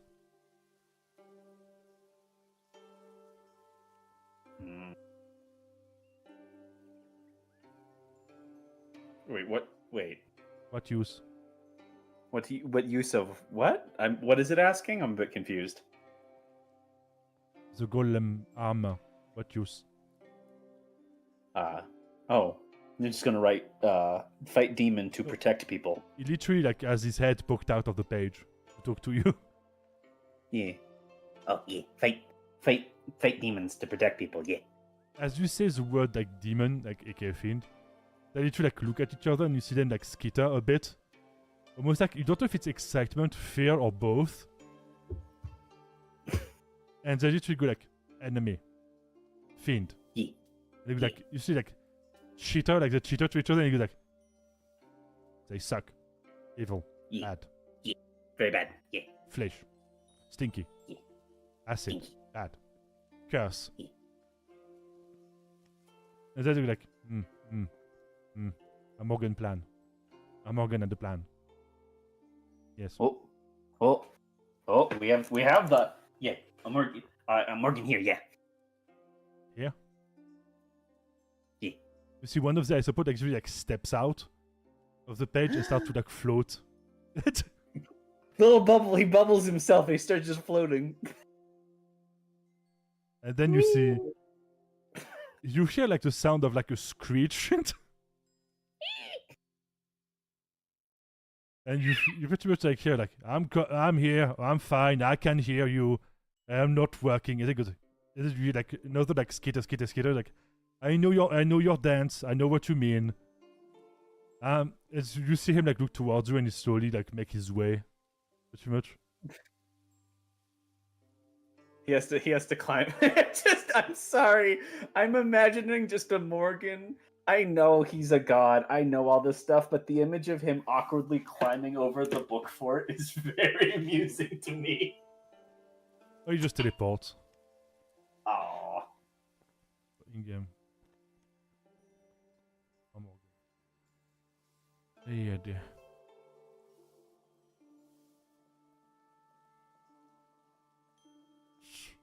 So I guess they're having their own conversation now using whatever it is. It's a mix of things. It's god stuff. Yeah. So while they're doing that, I copy down the stuff about the chains and I give that to Rilo. What are you? Okay. Yeah. And so as you do this, it's pretty much like you see a Morgan like pretty much like what the hell is happening again? Fan book bug friends, yes. Oh. Oh, that's the smaller ones. Yeah. Okay. No, because I'm so used to it, like literally like talking to me in. One time you tried to fancy to talk to me in binary, and I don't know why. Like You know the friends, yes. So, I don't know that. Like they stick like to say their name, but I don't. Okay. I support. What do you want? A Morgan plan fiend kill. Like yeah. You need to like pulls out like a recipe, like you see like almost like a chemistry composition. Like, it's like that's a ceramic. Well, Morgan's version of the anarchist cookbook. No, it's true. Like it gives you like the formula for all ceramic, which is the ultimate metal forever TM. That I made. It just gives it to. Well, they probably already knew it. I mean, he probably goes like, "I'm gonna kill demons anyway." That's part of his objective as well. So. And he already gave it to the Explorers League, so it's only a question of time before. So the isopods have it, and by that proxy, I kind of have it. You see, like, that, like, look at it, like, yes. And it gives it back to you, like, you need money, lot of resources, not cheap, great though. They're just gonna glue his eyes to the page. It seems to be a composite chemistry, like, mix of an alloy with alchemical compounds. That makes not much sense. Oh, what are they? Some of it is literally grown inside of a specific kind of homunculi. Which we do have. We do have the flesh friends in the army. It's not the same, but it's like... It was like... resin. That resin. Bad. Then he starts to like go back, and he's one of them like... all of them like almost like hold the little legs to be like stop for a second. And one of them like disappears, and he comes back and like... Wonder. And you see like a bubble with stuff inside like get out of the page. And as the bubble explodes, you literally see like 3 big crates crash on the floor. It's calculation. Digit immediately opens them. They're full of a certain kind of material. It looks like sap, but crystallized. It's like amber, but like neutral. Stabilizer needed. Better one. Like, all ceramic good for everything. Ancient everything. Resist everything, almost. There's gonna have Digit was gonna have one thought: weight ratio. Look at the list, and he just put at the list like. If these are all put together, what would be the kind of estimated weight per gram? I get like, how heavy is this metal? Actually, it's lighter than steel. Oh, perfect then. One and they've effectively just handed me the resources I need. So you need to work it. Very difficult. Big magic. And I'm gonna start. Big magic. Need a forge, specific one. Location? No, build yourself. Then you see them like literally like do a diagram of like a forge, and to you it's to both you and Raylo actually. It makes sense, but it would make sense as an engine or something like that in a golem, not as a forge. Oh. Titan tech, great. We made it. Okay, so they made automated forges for this. It needs to be specific. Needs micromanagement. Also, need to armor it yourself. Cannot be done by tools. A ceramic rack needs soul contact. Looks over at Flower, the only person in this party with a good soul stat. That have a soul. Why, hello. And you see, like, I The suppose, only like, person in the party with a good soul stat and actual experience working with magical metal using magic. I like, don't do that yeah. as much anymore. I prefer plants. They talk to me back. Metal doesn't. Talk to me back. They're all talking to your back. Yeah, like You see, I they're suppose kind of slowly, rude. like, Wish I could back to my front. Oh my bad. I'm gonna get back in my armor and just hold Flower up like I picked up an item in Zelda. Ba-ba-ba-ba. Da, da, da, da. And you see, I suppose slowly Right. drift towards you. I give you instructions, yeah. You see- it's Goodness. slowly drift towards you, and just like lands on your head. Her head or my head? Your head. Okay. And you start to like literally like one of the leggies, the legs, literally like boing boing with your ear, with both of your ears. Gobo. Some more gobble. Big ear. Mine is fuzzy, but nice fuzzy. I'm gonna write though in the side note now, because I guess I'm just communicating it down to the page, because then I can just talk to all of them at once. Yeah. Which is just writing down Nephilim ? You see like all of them like, and as the same moment as you say it, one of his like touch the gem that is now like embedded in Flower's forehead because of the Nephilim pact. And you see it like stop, start to like float and like stare at it, and like, oh. And as you see the word Nephilim, they go like, oh. And you see all of them like that to like move around and like start to draw stuff and stuff like, need to know more, like cannot study. Tell me, what do you know? Everything you know about the Nephilim now, yeah. You see all of them like look, and they all seem kind of dejected. As they go, don't know, new. It's new, don't know. Then I'm just gonna write new knowledge, good though. And they do all of them like nod frantically, including him like, yes. So yeah, just all of us are staring at Flower like, well, tell us more. About the Nephilim? Yeah. I mean, all I know is he's kind of chill, man. They're kind of chill. Magic Like types. I can vibe on their level. Magic type, composition. Magic type of composition. What is their magic type again? Rubber. They have rubber. They have what else? Soul to a lesser degree, rubber, arcane, and glass. Yeah. Rubber, arcane, and glass. So like, if you threw one off a balcony, it may bounce back.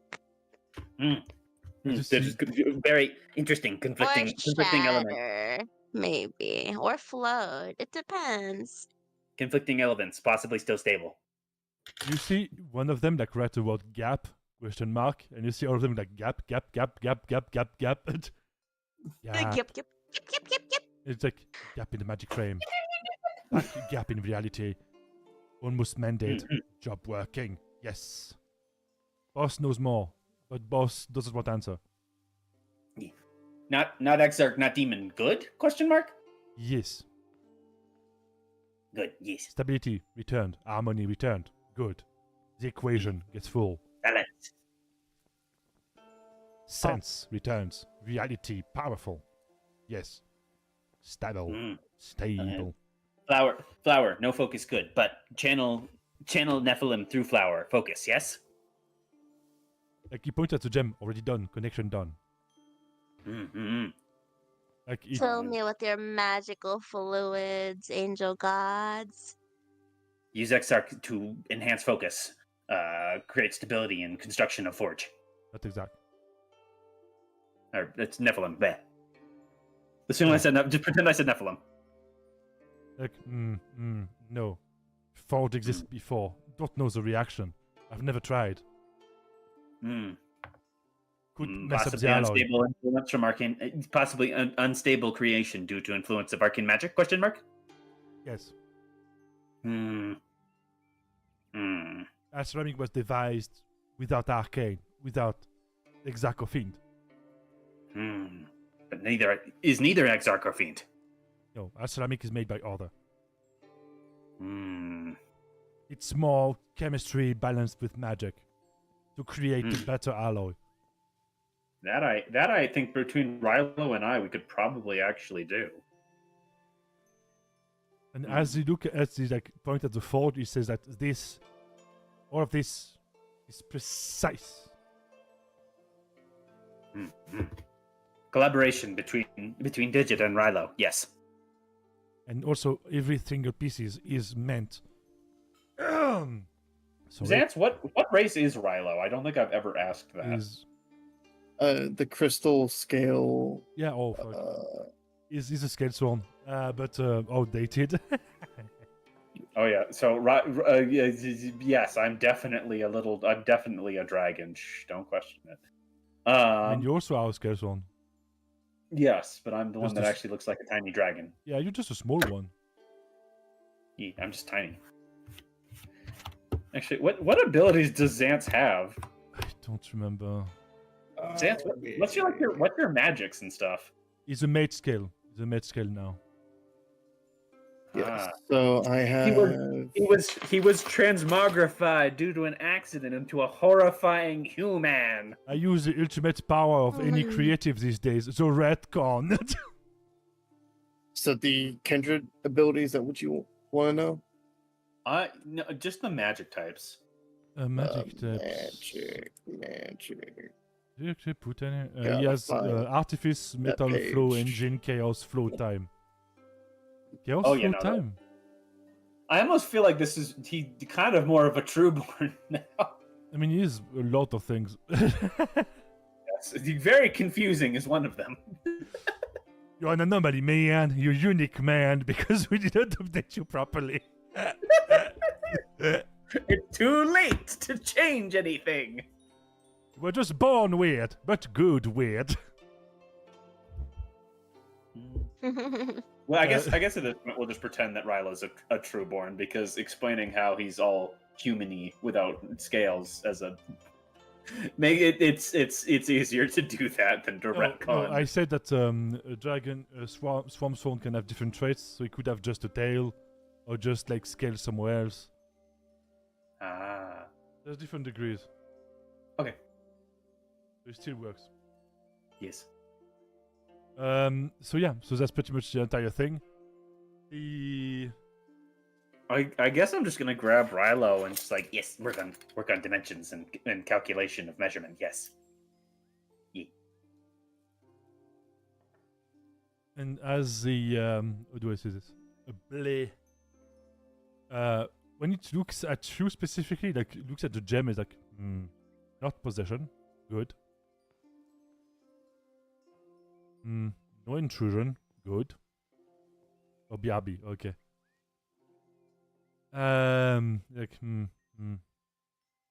It slowly extends one of his little legs towards you. Like, can I touch? A flower. Oh, she'll extend her hand out and she'll just be like, yeah, communicating with nature. Can I touch gem forehead? Forehead gem. Gem head. Oh, forehead gem. Yes. Weird. Yes. Like slowly touch it, and you see like both of you are like almost like in your mind space with, and you see the Nephilim just like bows towards the isopod, and the isopod is like, don't do this, don't do that. Weird. What are those? Look at his legs. I don't know what very much leg is. Look at his body. Solid liquid. Weird. But good weird. Can I dissect you? And you see the Nephilim like, yeah, you're like, no. You're like, if you die, can I dissect you? Like, my remains will disappear. Like, damn it. Can I get a U-bit? Upon cessation of life, possible coronal locking of body to prevent evaporation. Yes. Can I get a you bit? What do you mean? A bit of you? Hey, no, hold on. Wait. I like them. I really like the idea of them having that speech pattern of sometimes they just reverse the order of words because they're too excited. Like a half Yoda? Yeah, like a half Yoda. That sounds really fun. Yes, design invent. You bit, please. Please, you bit. And you see, like, extract what seems to be like a tetrahedron out of their body that make no sense, and they like get it and they play with their little legs, like with it, like, yes, field of study, yes, study field of study. No, I guess happy before yes. I drag Milo off to finish this, I'm going to go back to the book and I'm going to add just part of the design of this enhanced like Titan armor, is what I'm going to call it, because that sounds rad. And Digit does have moments where he's like, "This sounds cool," and then just start editing a few things. Dual pilot cockpit to reduce strain on singular pilot, to enhance efficiency and prevent misuse of single pilot. Future proof to prevent misuse. Yes. You see it like weirdly enough, like use the tetrahedron almost like a Rubik's cube.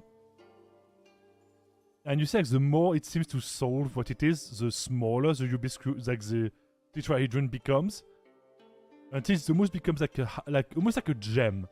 It's like, I get it now. Weird, strange, not here, but here, weird. Fun. God, are we? And he just like throws a gem. Are we looking at it? If you fucking look at them weird, do you collapse the wave function of the Nephilim? No, it's more like understanding the composition of their soul and the magic and stuff. I kinda like them, and you see another one like look at him and like, nah, like come on, like, nah, okay. Oh, what do they see on my notes of making the mech suit dual piloted? Like it gives like the Nephilim gem to another isopod, and it just goes away and is like look at your model, like at your. Yeah, and specifically, I'm putting like the bullet points as increase efficiency due to dual operation, prevent misuse of singular pilot. And it's like second operator who? I guess. Huh.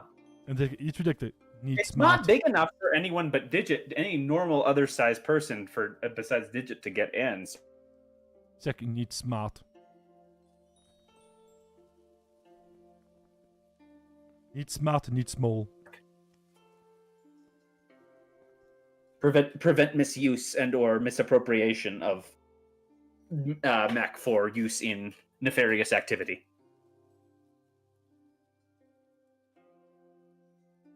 Looks slowly at Flower. Looks up. Piloting high. No. Looks back. What's up? Bless you.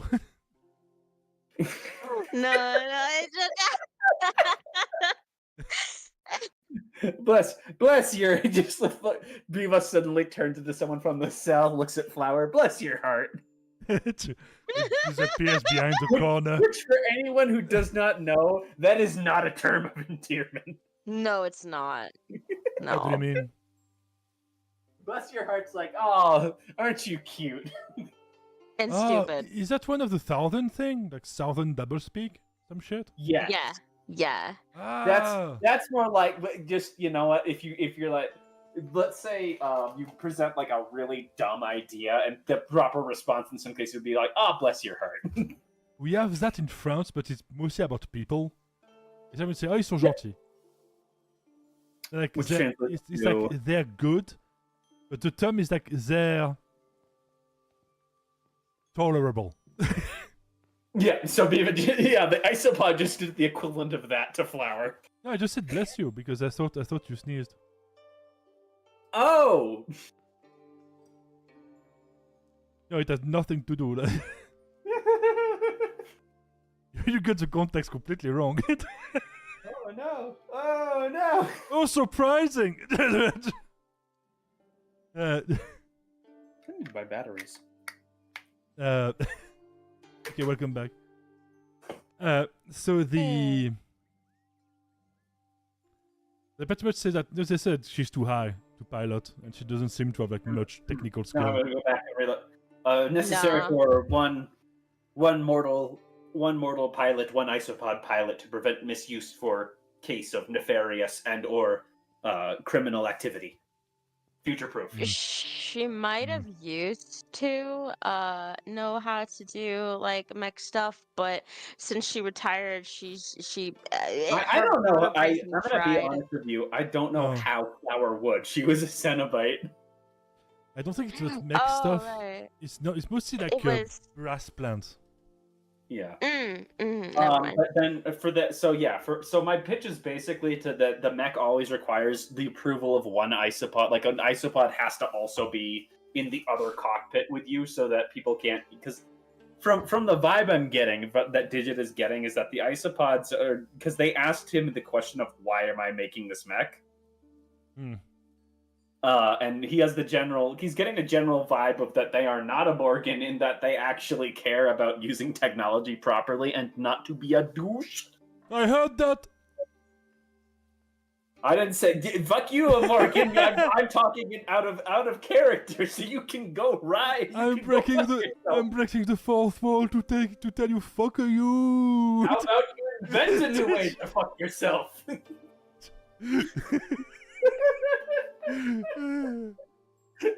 Fucking crazy. Go invent a new war crime and go use it on yourself. I already did. God damn it. Oh god, I just had the horrifying image in my head of that's what a Morgan does to entertain himself. Is, let me invent a new war crime and then use it on myself to see how bad it is. That's what he does for fun, and that horrifies me. Oh, my flesh is melting. Ha ha ha. A Morgan is a closet masochist. He's like, I'm going to carry out the war crimes. Come with me, my come with me, my child soldiers. I have specifically workshopped all of these war crimes on myself. Why? Because I was bored. I don't know.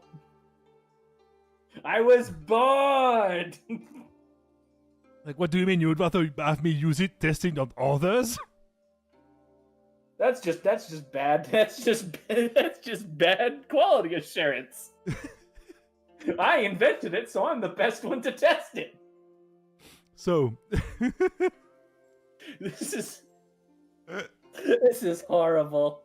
Because now I'm imagining he derives more than just like a satisfaction from it.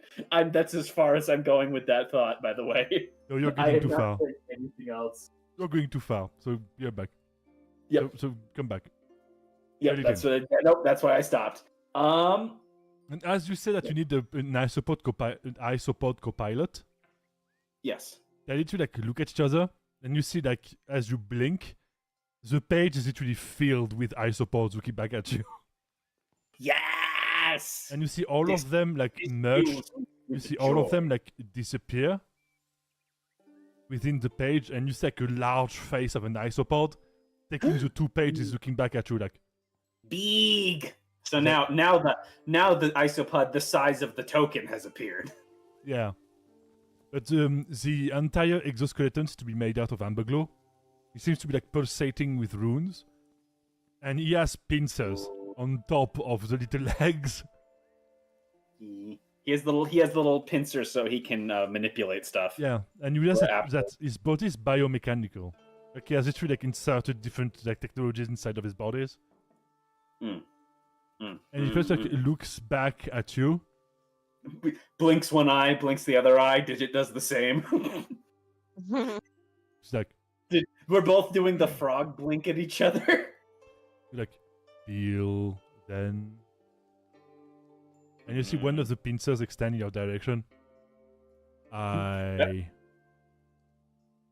help the Thee help me. We kill enemy. Ooh. Kill Whoa. enemy. Create device to maintain peace and stability. Yes. Yes. Yes. Prevent misuse of device. Only for use in beneficial to widespread population. What oath level desire you? To me and you, to Void Father and us, to reality, to our souls. Which level? So prevents mind manipulation via mind control of pilot. We would merge partially. Yes. Do you desire to not be alone in your mind thing? During operation of device, partial mind unison of pilot and other pilot. Assure optimal operation and unison in goal of use. Oath follows as such.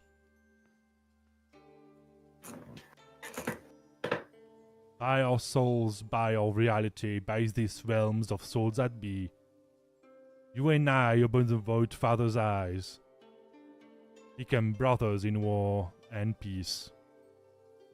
Gears be turning, scales shifting, blood running. But the bond remains. Until our deal is done, until our deeds are done, we stand as one.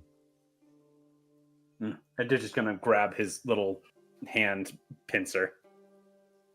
And as you do, you see like 1,000 eyes of all the hive mind. That is like, on that account are connected because it's soul-based. Not mind-based, it's soul-based. Yeah, so they acknowledge that pretty much like it's like he's one of us as an ally. So we protect him. Is Digit has always kind of felt out of place among the Scalesworn, among the city. And Digit is going to take this moment and actually feel just kind of warm and fuzzy. And because here's basically an entire group of people that kind of think like him.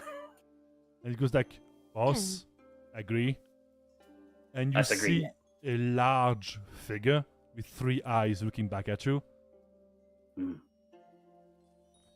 he pretty much like looks at you, like smiles, and he goes like, 1 kid more, I guess. Do your deal, I support. Oh fuck, it's me. And he goes like, you see, I support like almost like Skitter, like happily, and he goes like, small, big, large, smart, stupid. The Sla accepts those with skills. Welcome to the clan. And it's kind of funny. I like, because, and just humor me for a moment. I like that the isopods are part of the Slough, because on most levels they are a creature of order, not of chaos. But that kind of makes sense, because you can't just have chaos. Tufty rated you. Because, you know, like without... Welcome, Tufty. Welcome, Tufty. Thank you for the raid. Hello. Rats, we are the rats. Can we get a shout out to Tufty? Yes, dude, I'm the only one doing it, so rats, yes. Rats. I don't have enough mods. Nope, immediately, And I guess, welcome, Stygian, Stygiani Kazuki. Come at you for another birthday bash. Rats. Yeah, rats.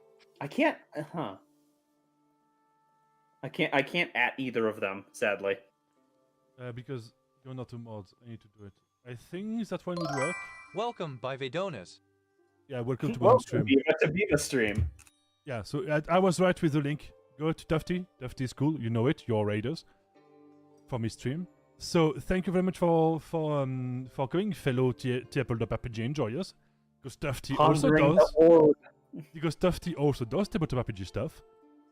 So welcome Tufty, welcome in your community. I'm Bivaidonas. I am a Titan. I fucked up the adjectives. I created too much shit. So welcome. I mostly do tabletop RPG stuff, sometimes gaming.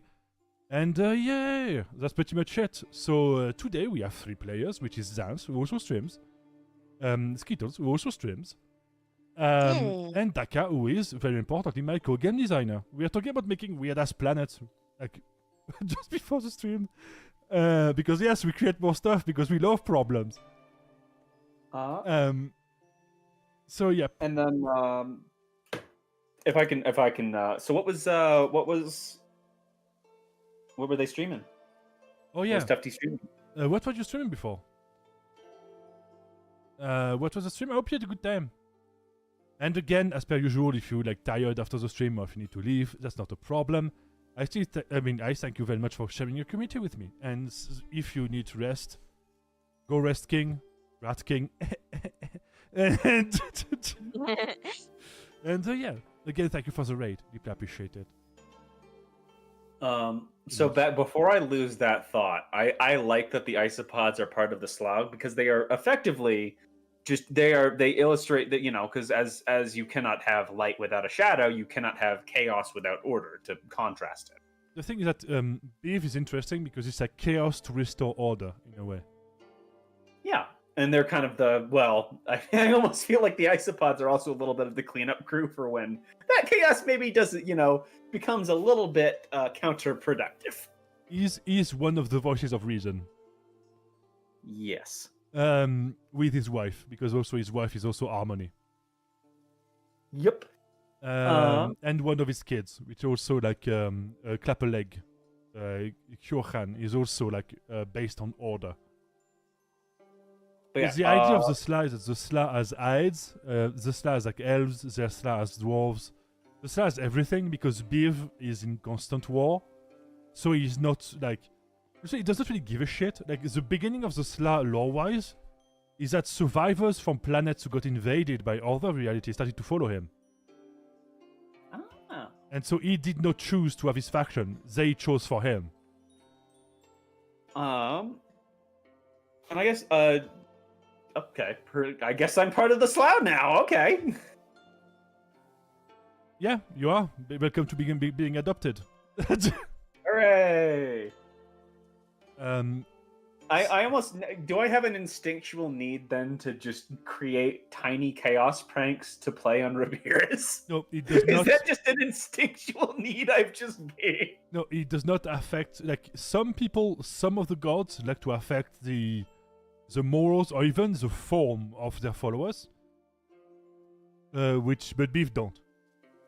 Beef pretty much says, like, you're good as you are. You can be better, but that depends on you.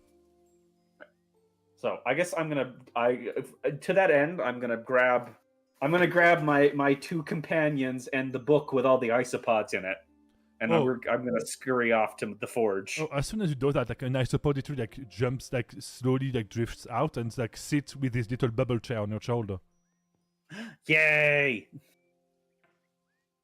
And I'm gonna still bring the book with me though, because this is all the notes are in there. Oh yeah. I guess I immediately hurry over to start working on the forge, because this is, I'm assuming, because if we can use the forge to make Morgan goes towards like, welcome to the family. He goes, you know what? Even though he's part of the Slag of Morgan still spooks him just a little bit. Just a little bit. He spooks him less now, but he still spooks him a little bit. Mostly because of all the war crimes. Somewhere, somehow, there's a dwarf that says, allegedly! Yeah. I killed no one. They died on their own. Damn. Just like that, huh? Well, he did crash a flying ship. So, yeah. But, they choose to board. And, mistakes happen. But so to that end, if I can make isoceramic to make my mech suit, that stands to reason that if we get this forge up and running, then Rilo can use isoceramic to. It's alceramic. It's based on alceramic, which is alchemical ceramic. Okay, so alceramic. Yeah.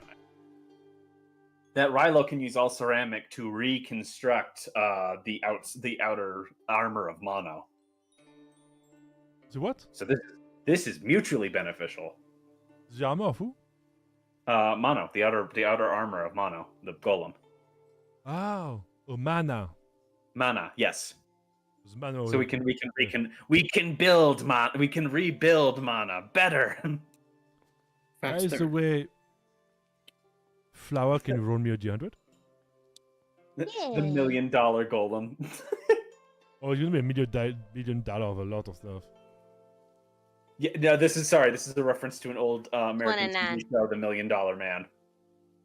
As you try to follow them, you sense something slowly creeping up your arm.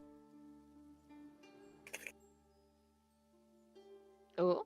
And it seems to be vines of flowers or something. Is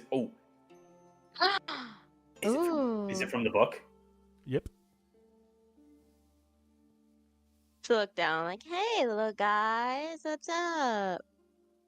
And you see in the distance, your brain's it's like a flash memory. And you see a flash vision, and you see a bright green star in the distance. The weed star. The weed star. I mean, you technically already linked to the weed star. It's literally the one who gave you the Sun Maiden powers. So this is not the same star. It is the same star. Oh, it is the same. She's linked to the green star, and the green star is also plant and stuff, and vibing, bro. And this isn't a god. Is it a god? It's complicated. To some, they're considered gods. They never took the rank of god officially. Because they did not want to be involved in all the fighting. They considered Biv as an uncle almost, because he's the one who set up there and protect them to maintain balance. They can protect themselves. It's just when they are nascent at the start of a new universe, he has to protect them. So, and also the oldest moon, the first moon, is one of his daughters. His first daughter. Oh. Wait. Bivaidonas fucked a plant? He fucked the goddess of death through a deal. The first goddess of death. Not the second or first. Not the second or third. We have the third goddess of death. We've already devolved into the fucking reproduction of Egyptian gods. God damn it. They're not incest, so it doesn't no. No, but just the weird level of almost all of the Egyptian gods are also incest. The Greek did not invent incest gods. Yeah, but the Egyptian gods also reproduce in the weirdest ways. I mean, it's still. I mean, it's not as weird as Osiris literally calling his uncle Seth a cuck or a sub, because Osiris thought that he juiced in his mouth. But Osiris actually Can you please take that sentence back? Can I return that? I would like a refund on this. No. Let me finish to show the level of ridiculous. And so actually Osiris used a spell to get the fluid. Not inside of him, but outside of him. So he was not dominated by Seth, with his uncle, by the way. And then he literally puts the liquid on Seth's salad, because Seth apparently loves salad. Lettuce, to be precise. Damn. Seth was like, damn, what's this new dressing? Poppy seed. Okay, sure. No, and they actually wolf it down. And so when they show up to the gods who were doing the judge, who would be the next best god? Gods that rule over all of us. It turns into a jizz fest, literally. And when the gods Seth showed up like, I'm dominant. I'm the best boy. I'm an alpha male. I juiced in my nephew, and so he's a sub now. And they did the test because there is apparently it happens. It's part of the thing. Egyptian. They tried to show that he had like he tried to call back to him the juice.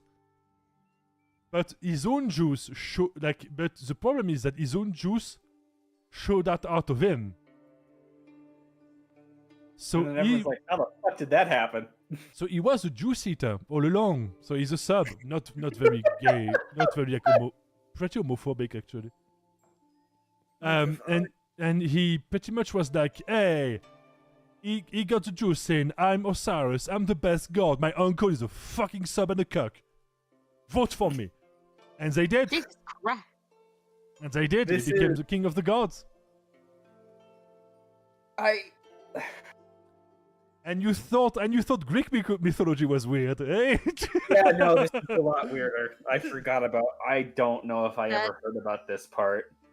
It's literally how he became king of the gods because his father was like, "Fuck this bitch, I'm out."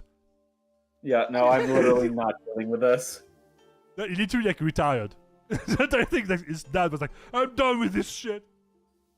This is not how I wanted any family reunion to go, so I'm just gonna leave. No, because he actually lost an eye in battle with Seth. There's a bunch of shit. Like, and also you have to remember that Egyptian myth, he only has the mainstream version. Because every single town in Egypt had different myth about different gods. It was the same gods. Oh, god damn it. That's why you have a lot of like different epithets for gods. Like Thoth, like Thoth of the city of Memphis, and you would like Thoth according to the law written for him by the city of Memphis. So he had an entire side story about his origin and shit. By the way, yes, the city of Memphis in the United States is named after the city of Memphis in Egypt. Yes. Also, do you want to know a fun fact? Is it actually a fun fact, or Yes, is it it a is. regrettable fact? Both, but fun. Okay, fine, shoot. Do you know, there is a temple named the Temple of Luxor, which is very famous because it has like a bunch of things. It's beautiful. And also the Luxor Hotel, which is named after that. Which is way shittier. Yes, it is. It's literally off-brand. And when I was there, because I was like 11 or 12 and I'm sick in cars and there was no road. So imagine being sick being like car sick in a road that is mostly made out of sand. So up, down, up, down, up, down. Oh joy. And then you go there and you have eaten way too many like Egyptian pastries because you were a kid and it was a buffet. And you arrive at the temple and you go to your mom and you go like, Mom, I'm sick. Mom, I'm sick. I don't feel too good. And you hide behind the wall and you just like puke in the temple that's like thousands of years old. So somewhere in the Luxor temple in Egypt, there is DNA from Biva. I mean, it has happened like 20 years ago. More than that. Yeah, it's there somewhere. And some coconut. Because I remember one of the cakes had a coconut on it.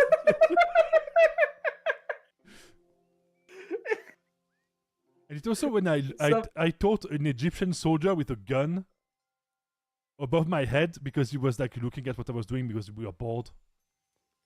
And he was looking, and I taught him how to play Pokemon. With my Game Boy. So yeah. Damn it. That's the stories of Biv. Because we are waiting for the Cairo Museum to open. Oh, by the way, is Zance back? Yeah. Oh, he's back. Okay. So, yes. So, Zance, were you there for the part where I'm like, yo, we could remake mana out of all ceramic and have it be, like, really, really hard to destroy? Yeah. Yeah. Also, fun fact. All ceramic can be enchanted by a specific spell called Regeneration. That is a spell that I'm sure Flower would like to cast. Gimme. There. So this is the goal between us three is we're gonna make the all ceramic forge. What? I'm not here, but I'm here. What the fuck is going on? Yeah, I just saw you drop out of the game. I'm very confused. I can still move it. I can still do things. So, I will be right back. In the meantime, Flower was having a moment with the weed star. Wait, I can still put down tokens and stuff. That's weird. I'm going to like do this because I need to take a piss. So I'll be right back. Okay.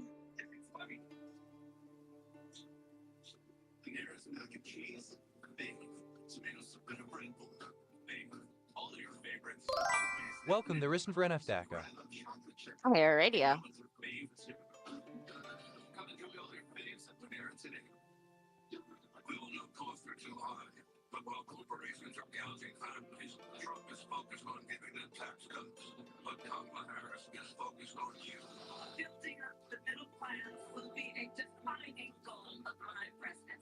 She'll make groceries more affordable by cracking down on price gouging, and she'll cut housing costs by taking on corporate speculators. Middle-class families build America. We need a leader who has their back.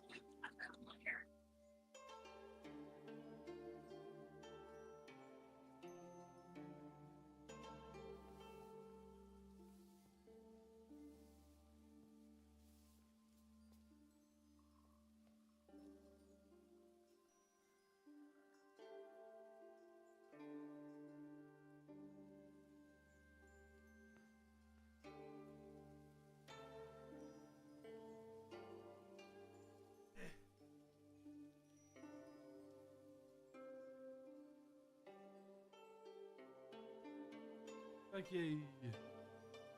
Bold. I'm back. Okay, who's here? Me. It's Brittany, bitch.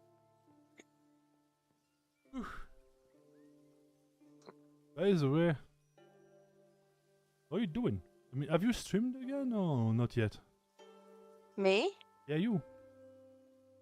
I'm working on assets for Skittles, and I'm waiting on the assets for Cathilia, which are almost done. So what? Since the rebrand for her. So like assets like overlay and stuff. Overlays are done. I'm waiting on my screens. My starting soon, etc., etc. Dude, I may have like a monster form for my new model. The fire guy, the chaos guy. Yeah, it's actually like the god in question with 3 eyes. Ooh, Biva makes an appearance. And so because the theme is based on Indo-European mythology. And so the idea is that the bull is often like a centerpiece in like in a lot of like Indo-European myth. So either like a white bull was sacrificed to create the universe.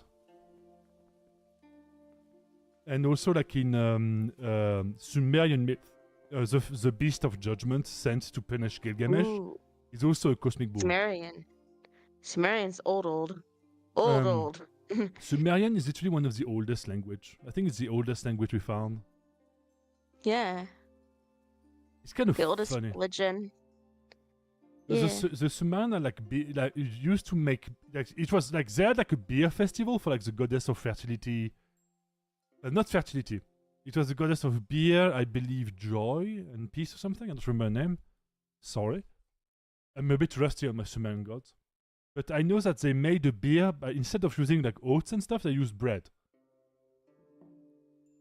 They used like stale bread and they were making beer in like big clay pots. And to go through, because there was like it sounds so bad. Depends. No, but I mean like a language, like a written language. Yeah. But if the family also did not write, yeah, I mean like written languages. Yeah, you're right about that because the first languages would be, of course, like people like in back in the days in Africa, probably the first vocalizations. Yes, but written language, the oldest one, I think, if I'm right, maybe a bit rusty, is Sumerian. I think it is. Because also, that's why also like a lot of like ancient aliens enthusiasts go like, ancient aliens, Anunnaki! Because the Anunnaki are the god of Sumer. And there's a bunch of weird shit. That also, a lot of it is also like, if you have watched like Alien, like the Prometheus movie, the language spoken by the engineer, like the big ass guy, the bald guy, that they awaken, and that destroys the robots. David, the robot, get beheaded by a big guy in like almost like a biological suit. The language he speaks is Indo-European. It's not an alien language. It's actually a real language. It is a recreated language. It has been remade by comparative study. And I want to buy books about it because I want to be able to write in Indo-European to sound like fancy language. Listen, I'm not Tolkien. I'm not a linguist. I cannot create languages. I need to find them somewhere. I do my best. I do what I can. Most of the time. But yeah, it's also like, that's why when, in a lot of ways, there is a book that is quite interesting about the history of Europe, about another perspective, which is of nomads and settlers, which is a book written that instead of like framing the history of Eurasia in the classical way, that there's China, there's another town, it actually follows the logic of like how much the nomadic steppe tribes impacted European history and Chinese history as well. Yeah. Okay, I'm back. And I believe it's of wolves and nomads. The nomadic steppe tribes invented Dance Revolution. I mean, technically they did, but it was no, it's actually a way of execution. Damn. They put a dude between two planks as they danced on him to death. Oh, that was them. Okay. Yeah, that's what's him? Genghis Khan did that with these guys. He did a little steppy and steppied them to death. Crushed them slowly as they danced. And so that's why it actually reframes the because again, when you talk about history, it's never like a living thing. It's about like it's more like bullet points. They go like, here comes Greece, here comes like the civilization in Turkey, it's more like a timeline with bullet points. But when you look at the actual events, it's mostly like steppe people invading other areas. It's the fight, the arm wrestling fight between nomads and settled people. That's the history of Eurasia. And because they did a lot of impact, like the Xiongnu in China became legendary. You want to know what Mulan is? Mulan is a Xiongnu. She's not a Chinese. She's a Xiongnu. She's from a different ethnicity completely to the Chinese. But the funniest part is that if the story of Mulan was realistic, she would be standing side by side with the Khan instead of fighting him. Wow. Because the story of because the story is because the Xiongnu were literally the ancestors, one of the ancestor group of the Mongols and the Turks. And the Xiongnu had a huge impact on the that the Xiongnu is one of the reasons why the Wall of China exists. And that's why, because the Wall of China, people say like the Wall of China happens in one bit. No. The Wall of China was built bit by bit by different emperors and different dynasties for different means. One of the forts that was associated with and some of the forts, and they don't like when people talk about this, but it's true, it's still there. Some of the forts were invasions into the steppe. They literally set up forts in the steppe to like make the wall expand, to take over territory from the nomads. And actually I believe 2 of the forts are still standing today in the Mongolian steppe. They did not last because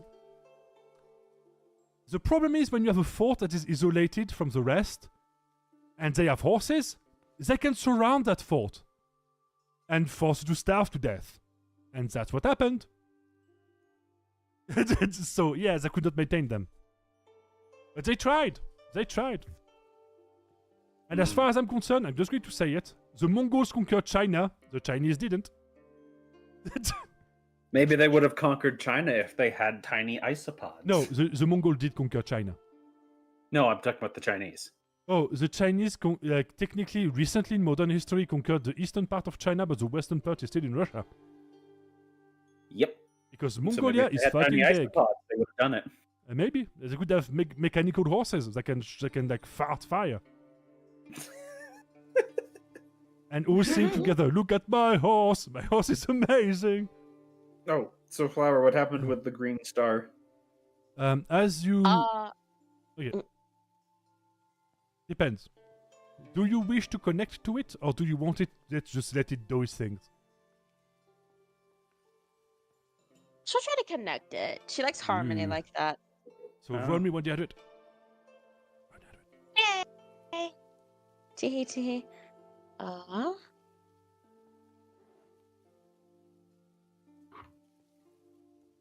That's a good number. But that's not a good Viva sound. I'm thinking. Let me think. Every time I think, it's not always a bad thing.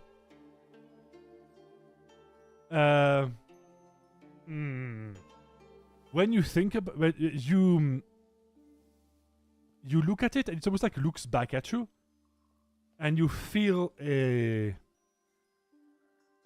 not heat, but almost like your eyes seems rested. It's like a gentle warmth coming from inside your eyes. Hot pocket. Hot pocket goblin. Hot pocket. Your eyeballs have become hot pocket. Hot toddy goblin. As you look out, like as you open your eyes, you realize that you can now see the emotions of everything. You can see the emotions of the isopod. There's not many. You can see the isopod. You can see like the emotions of Digit. There's quite a bit. You can see the emotion of Rilo. Pretty tamed, controlled. Very like seems very like controlled. Like he knows what he wants to do. Like he's looking at his mana. He's like he's on the task. It's Rilo. Rilo does engineering. Is his jam. Very focused emotions. And you also can look at all the flowers, like in the pot and stuff. Let me beep them. Nah, why can't I beep? Okay, beep him up. Wait, can I talk to the flowers? And you almost, as you look back at the flowers, they seem to like sense you. And you literally like hear like in your mind, it's almost like drifting through like pollen. And all of the like pheromones, pollens, and stuff like that. And as you sense the wave of pheromones and stuff, as you smell it, it goes like, hi, hi, hi, hi, hi, hi, hi. Aww. Hey. What's up, little guys? They go like, sun, good sun, nutrient, yay. Also, they're like musical. I love that. Yeah, because I need to make something. Yeah, I need to make them unique in a way. So flowers now sings, I guess. Oh my god, hell yeah. She sings psychedelic rock to the flower. And you like see them slowly dance. It's almost like you can sense their motion before they do it. So that you can appreciate their movement. Because yes, flowers move, by the way. Plants do move. They're not static. Yeah. Holy shit. And It's also, so cute. and also they violently vibrate at their scale when you try to plug them out. Because they don't want to die. Actually, did you know that flowers actually do make music? They're just on a higher vibration frequency than we can hear. Yeah, they literally quote unquote screech when you try to plug them out. It's a chemical. No, it's actually a sound. Wow, that's horrifying. Yeah, it's almost like they're alive or something. I was talking about how they kind of make like they kind of sing, but we can't hear it, but bees can. Yes. There's an entire world of things we can perceive, like even like with Boy, infrasound I'm and stuff. sure if we have any vegetarians listening, I'm sure they're fucking horrified. I mean, it's not my fault they're naive. Everything's got to live by killing something else. It's life. Yeah, there's kind of no way around it, to be honest. So you might as well just live how you want. It's life. It's just, you know. Now, I do get the viewpoint though of not wanting meat that came from like, you know, basically factory farms where everything is treated horribly. Yeah, it's less about like evil and good, and it's like evil and good like broadly, and it's more about like precise ethics. You know what I mean? Mm-hmm. It's not the same, and that's why, you know, and that's why it kind of like bothers me when people say that all hunters are bad. When you know like what cows and other stuff go through, in this, like, because yes, it's more brutal to shoot something straight up like in the noggin. But if you do it proper, they suffer for a quarter of a second. Mm-hmm. If you do it like the factories, like they behead them and shit like that, they're going to feel the pain for like minutes. It's not good. Neither of them is good because our planet hates us. But it does. Is that a volcano? Oh, it's really so beautiful. Die in fire and pain. No, it's Lord of the Rings. I am Galadriel, and I can stand in pyroclastic smokes with no problem. Oh god, the Biva Rings of Power madness has returned. Help me, save me from the eternal nightmare that is the plot. But it's not a plot. It's not. That's why it's a nightmare. But, you know, it's kind of funny because they made a dude like very effeminate. And I almost wanted to make the joke like, if that guy is gay, I never hated gays before, but that guy specifically. Because he is a caricature of being gay. No, he's a caricature of many things, and they're all negative. So if it happens to be gay, you can literally consider it like an evil parody of what the worst stereotypes about effeminate dude could be. And to me, it's like, okay, there's a difference between people being homosexual and show homosexual couples that are functional, normal, and just people. And it's different when you do it and you put all of the most malicious traits that you can find into someone that happens to be gay. It's not the same. The message is different, but they don't get it. It annoys me. Because it's like, oh, we're for everyone. Black people dumb. And like, if I put the fucking list, it's just like, are you really? it's like, you're not helping their cases. You're making them all look like shitty people. That's not how you help. Sorry.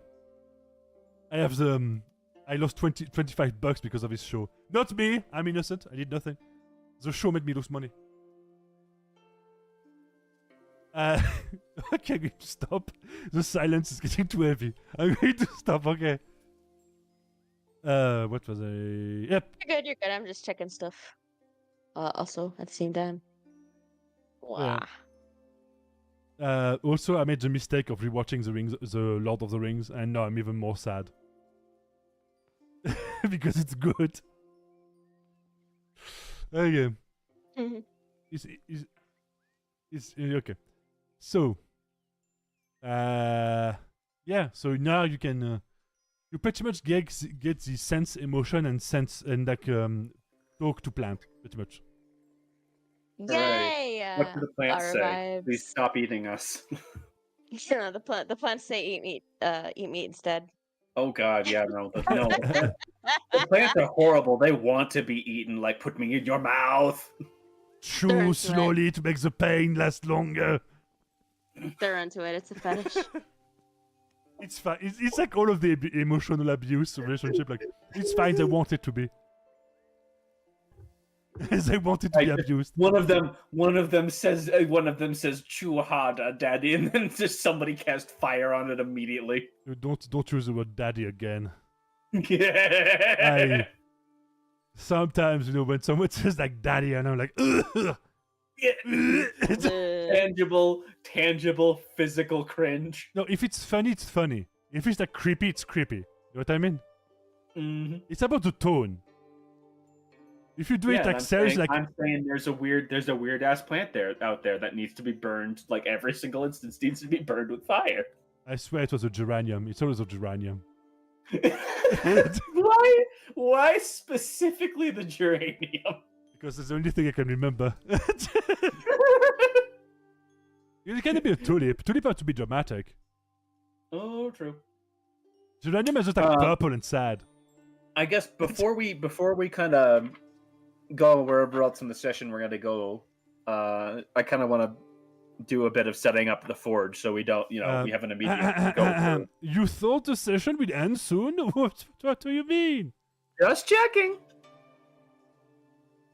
I'm just checking. They slowly creep towards the entryway of the book fort because you were not sent here to do this.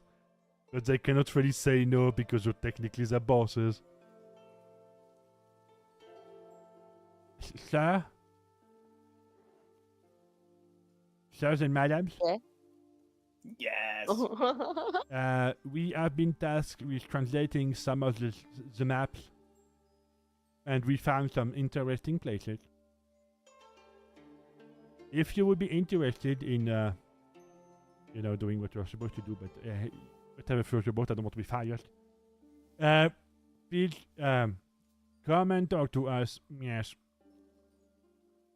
Yeah. And they just start to like, what would be the biggest? I guess it would be here, yeah. Because I just go back there, waiting for you to join them as I drink the equivalent of coffee and chocolate near the fire and eating cookies as well. They had a long day. By the way, we did not have enough thoughts to put the books back, so now Victor and They already like they made their peace with that. They're used to it. Yeah, so they just kind of have to just the deep sigh as they have to start putting each book back. I mean, you're probably going to take them with you to study them. No. Oh, true. Yeah. So half of the books are coming back with us, but there is still the book fortification to disassemble. It's also pretty much like waiting for you up there. Yeah. Why would we go up there? What we need is outside. I literally just told you, so if you don't pay attention, if you don't pay attention, it's not my fault. Skittles, what did I miss? Everything. I now have the ability to talk to plants and also read the emotions of part everybody after around that. me. Xantz? There was a dude with a funny voice. Sorry, I was a little busy doing something. What was the question? Okay, so nobody heard what you said, so I am not the only one. I heard funny. There was a dude with a funny voice asking us to rejoin them or join them later or then. Okay, but why? Yeah. Ow. That's the funny dude with funny voice. Do we have to sign out the books? Yes. Oh, okay, cool. Then we go up to sign It's out a library. It is a library. Okay, how spiteful I am because people won't pay attention. I guess I have to be merciful today. Yeah, no, you really can't kill us out of combat. Now I want to be spiteful because no one paid attention. I mean, you don't have to be spiteful. I have to. I want to be. I'm feeling spite right now. Spite the Dragon. Very different game. Imagine instead of like Spike the Dragon, it's like Spite the Dragon. It's not Spyro, it's Spyro. Very different dragon. I'm going to throw all the dragon eggs. I'm going to football spike them into the ground. Fuck you. And also kill the bad guy because fuck him.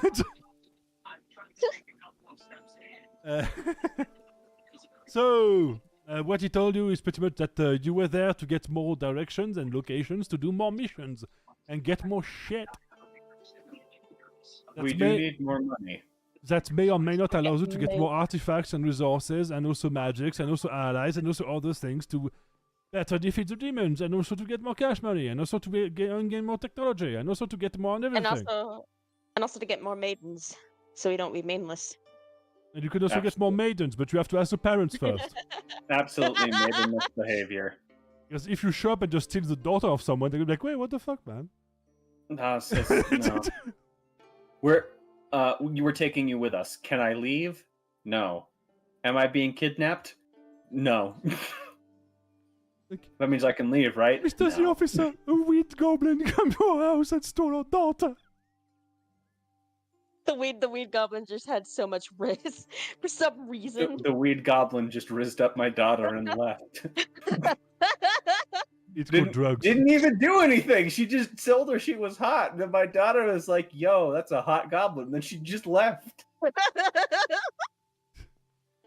she already has a family and left us behind. And sent letter to ask more money out of us, but she said it was for weed. Then she rizzed up me, and then she took exactly $42 from my wallet to go buy weed. She got 420 exact coins. And she always has 420 exact gold on her. And she gets like 420, and she left the room. We don't know why. I want to be a good person, but the lizard in my brain screams at me to buy weed. Then she climbed on me. She climbed on me with her little wings and said, "Bog!" and left the room. I imagine that, like, if she has more than 420 gold, she just shifts them into piles of 420. Like $4.20. Yeah. Okay. That's what She paid me in $420, but in pennies. She just kept giggling. She never told me what the joke was, but she just kept giggling.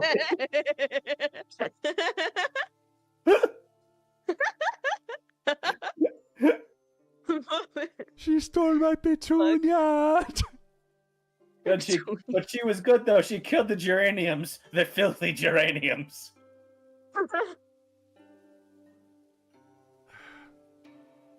I want to do a fun story about geraniums. I actually have one. Yeah, fuck it. My mom had like a cold war with the dog I grew up with, like with my parents' dog. Mm-hmm. Because the day the dog arrived, there was a massive, like, you know, like a bushel of flower, like a big flower. Like almost like an island of flower, like a flower isle in the garden. The little shithead dug under it and make it collapse from underneath.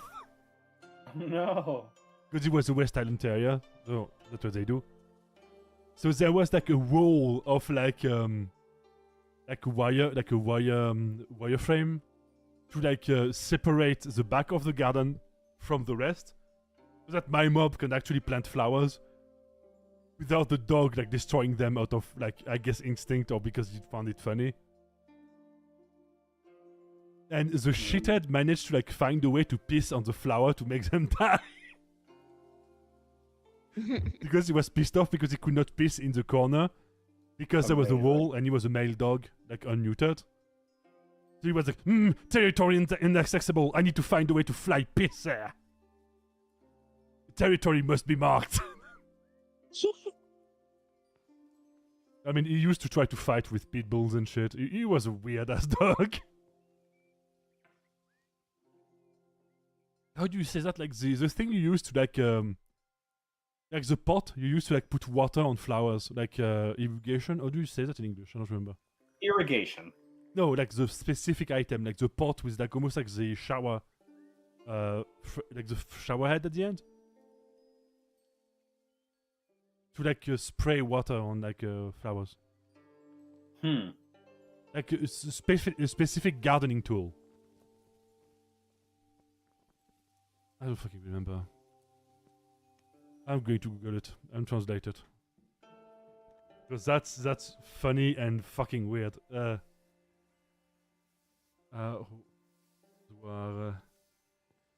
anglais.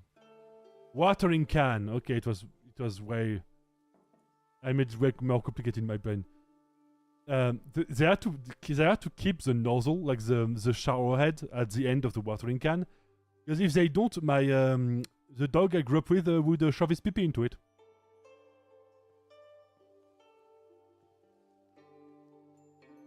That's a real story. He would do it. He would look stupid as fuck doing it, but.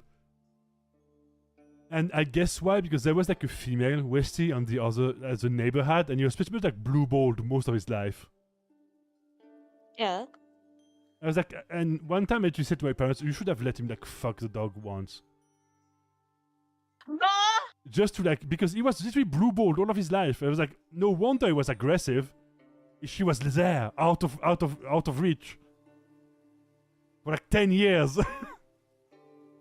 Like, no wonder he was aggressive. Like, he literally like adds like the he had like the shotty across, literally like it's like he's being in prison. And you have your wife the other way side, like in the other side of the wall. And you never can touch, never can hug her again. Never can kiss your beloved. That's why he was blue-balled all his life. So no wonder he was like doing weird shit. To be honest. He lived 16 years. He was a very pretty dog. And I remember that it was one time I got attacked when I was outside of my home by like hood rats. And the dog literally goes straight for the butt, like straight for the ass cheek. Teeth out, like he literally bites the right ass cheek of a dude. Full bite, full power. And he was like hanging back. He was literally like hanging in the air as the guy was running around bleeding from his ass cheek. That was funny. So yeah, the life of Biv. So yeah, what are we doing? Do you go to read the books? Or you want me to continue telling like weird ass life stories? I don't know. How did we get here? How did we get here? I don't remember. Somebody tell me why. Tell me why. Nothing but tell me. Actually, I went to like you know Muri, like Murgel?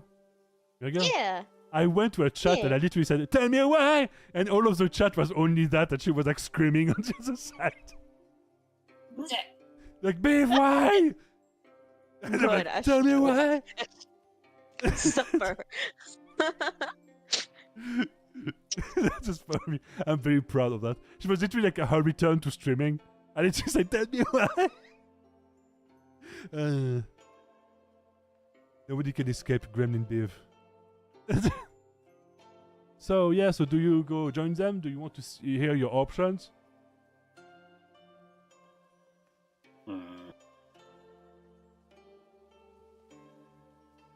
This will define your future options. My future option is building the Valceramic Forge. Don't have enough money. The only option. Don't have enough money. Don't have enough money. Then we must get enough money to do this. You're broke, bitch. We must get enough money to do this then. And then I will ask them what job gives the most monies. How to acquire funds. So do you want to join them or not?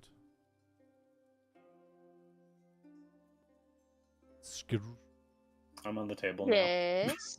Do you want to join? Do you want to join the tweaker dragon ball? Why not? Sounds fun. Sounds like a party. So join him up front to the north. I am telling them that whatever job give most money, yeah. Give it to me. Give it to me. Up to like the top of the map, almost at the tippy top.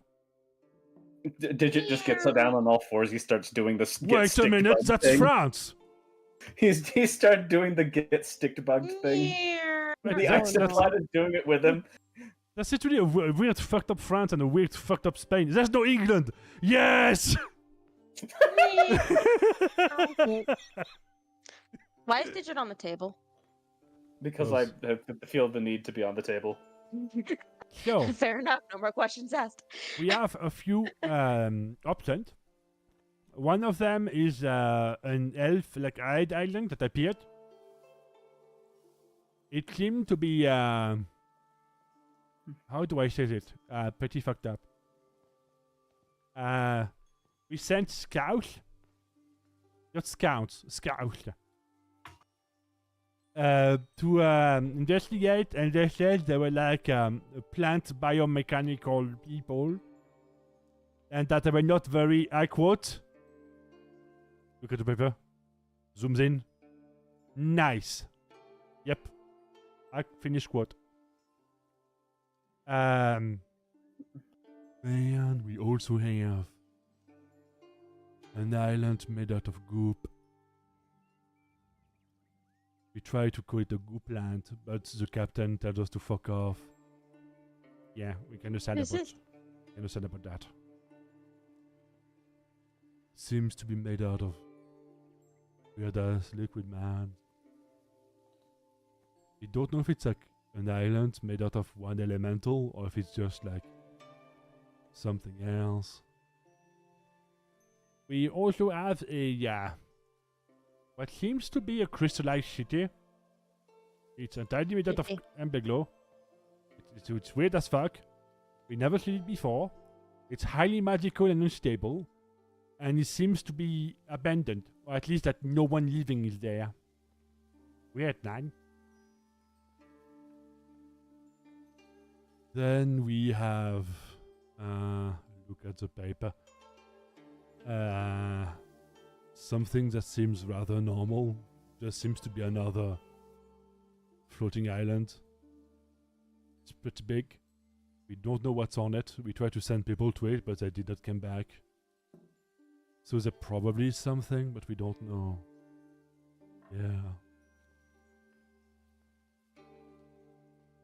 Yeah. And we also have what seems to be a floating cube. It's a cube. We could not get in. But it's a cube. Seems to be Titan-based, but it's a fucking cube, man. Titan-based want. Give. Okay. Give. That gives you it gives you the map. It shows like on the map the location, and it's like, there's a cube, man.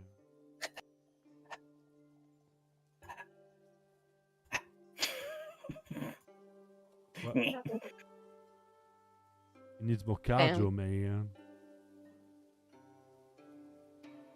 So yeah, that's your options.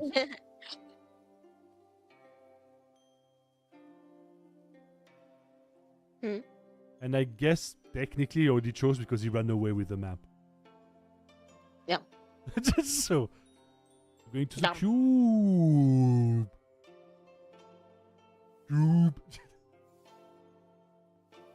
Cube. Time to be square. Time to be cubicle. And by the way, it may be sci-fi. Bye. Sci-fi. Because the Titans, Biv actually remembers every single one of his life cycle. So he also, like some of the true immortals that he has in his service, like a Morgan and others, remember every single life that they have.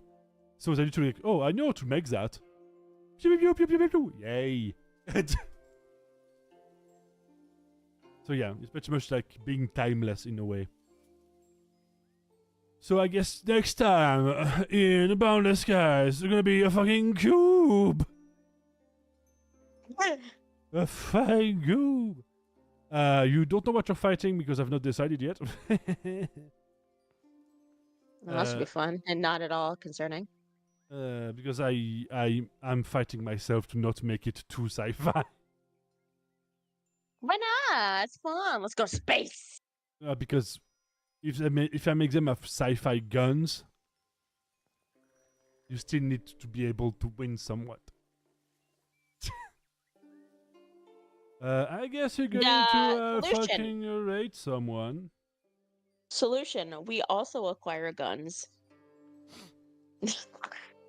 I imagine both, like, two other characters, one of them being also played by Daka, being like, by the way, we found guns on the floor! And another guy, ah! Yes, gun. So we're going to raid someone. It's Desync. Desync is a good lad. I like him, he's funny. Yeah, Desync is, wait. Yes, Desync the amorphous cat blob? Yeah. Yeah, desync is great. So thank you everyone for coming. Appreciate it and see you. So just to clarify, we made sure to take the mission that gives us the most golds. You don't know which the one that makes you the most gold, but okay, then we took the one that gives the Titan tech, maybe. When you run off with the fucking map with the cool. Here's my map. So next time tomorrow either tabletop RPG work. If I get the energy or frostpunk, people will die. So see you tomorrow, 10 p.m. is CEST, I think. Are we still in CEST? I don't remember because it's fall and time zones are weird. So it's... Good night. So thank you for coming. See you. Bye. Bye. Whip. Bye. Let me click on the fucking button, Twitch. Oh, so Dark Souls? First time I played Dark Souls, I want to say, was about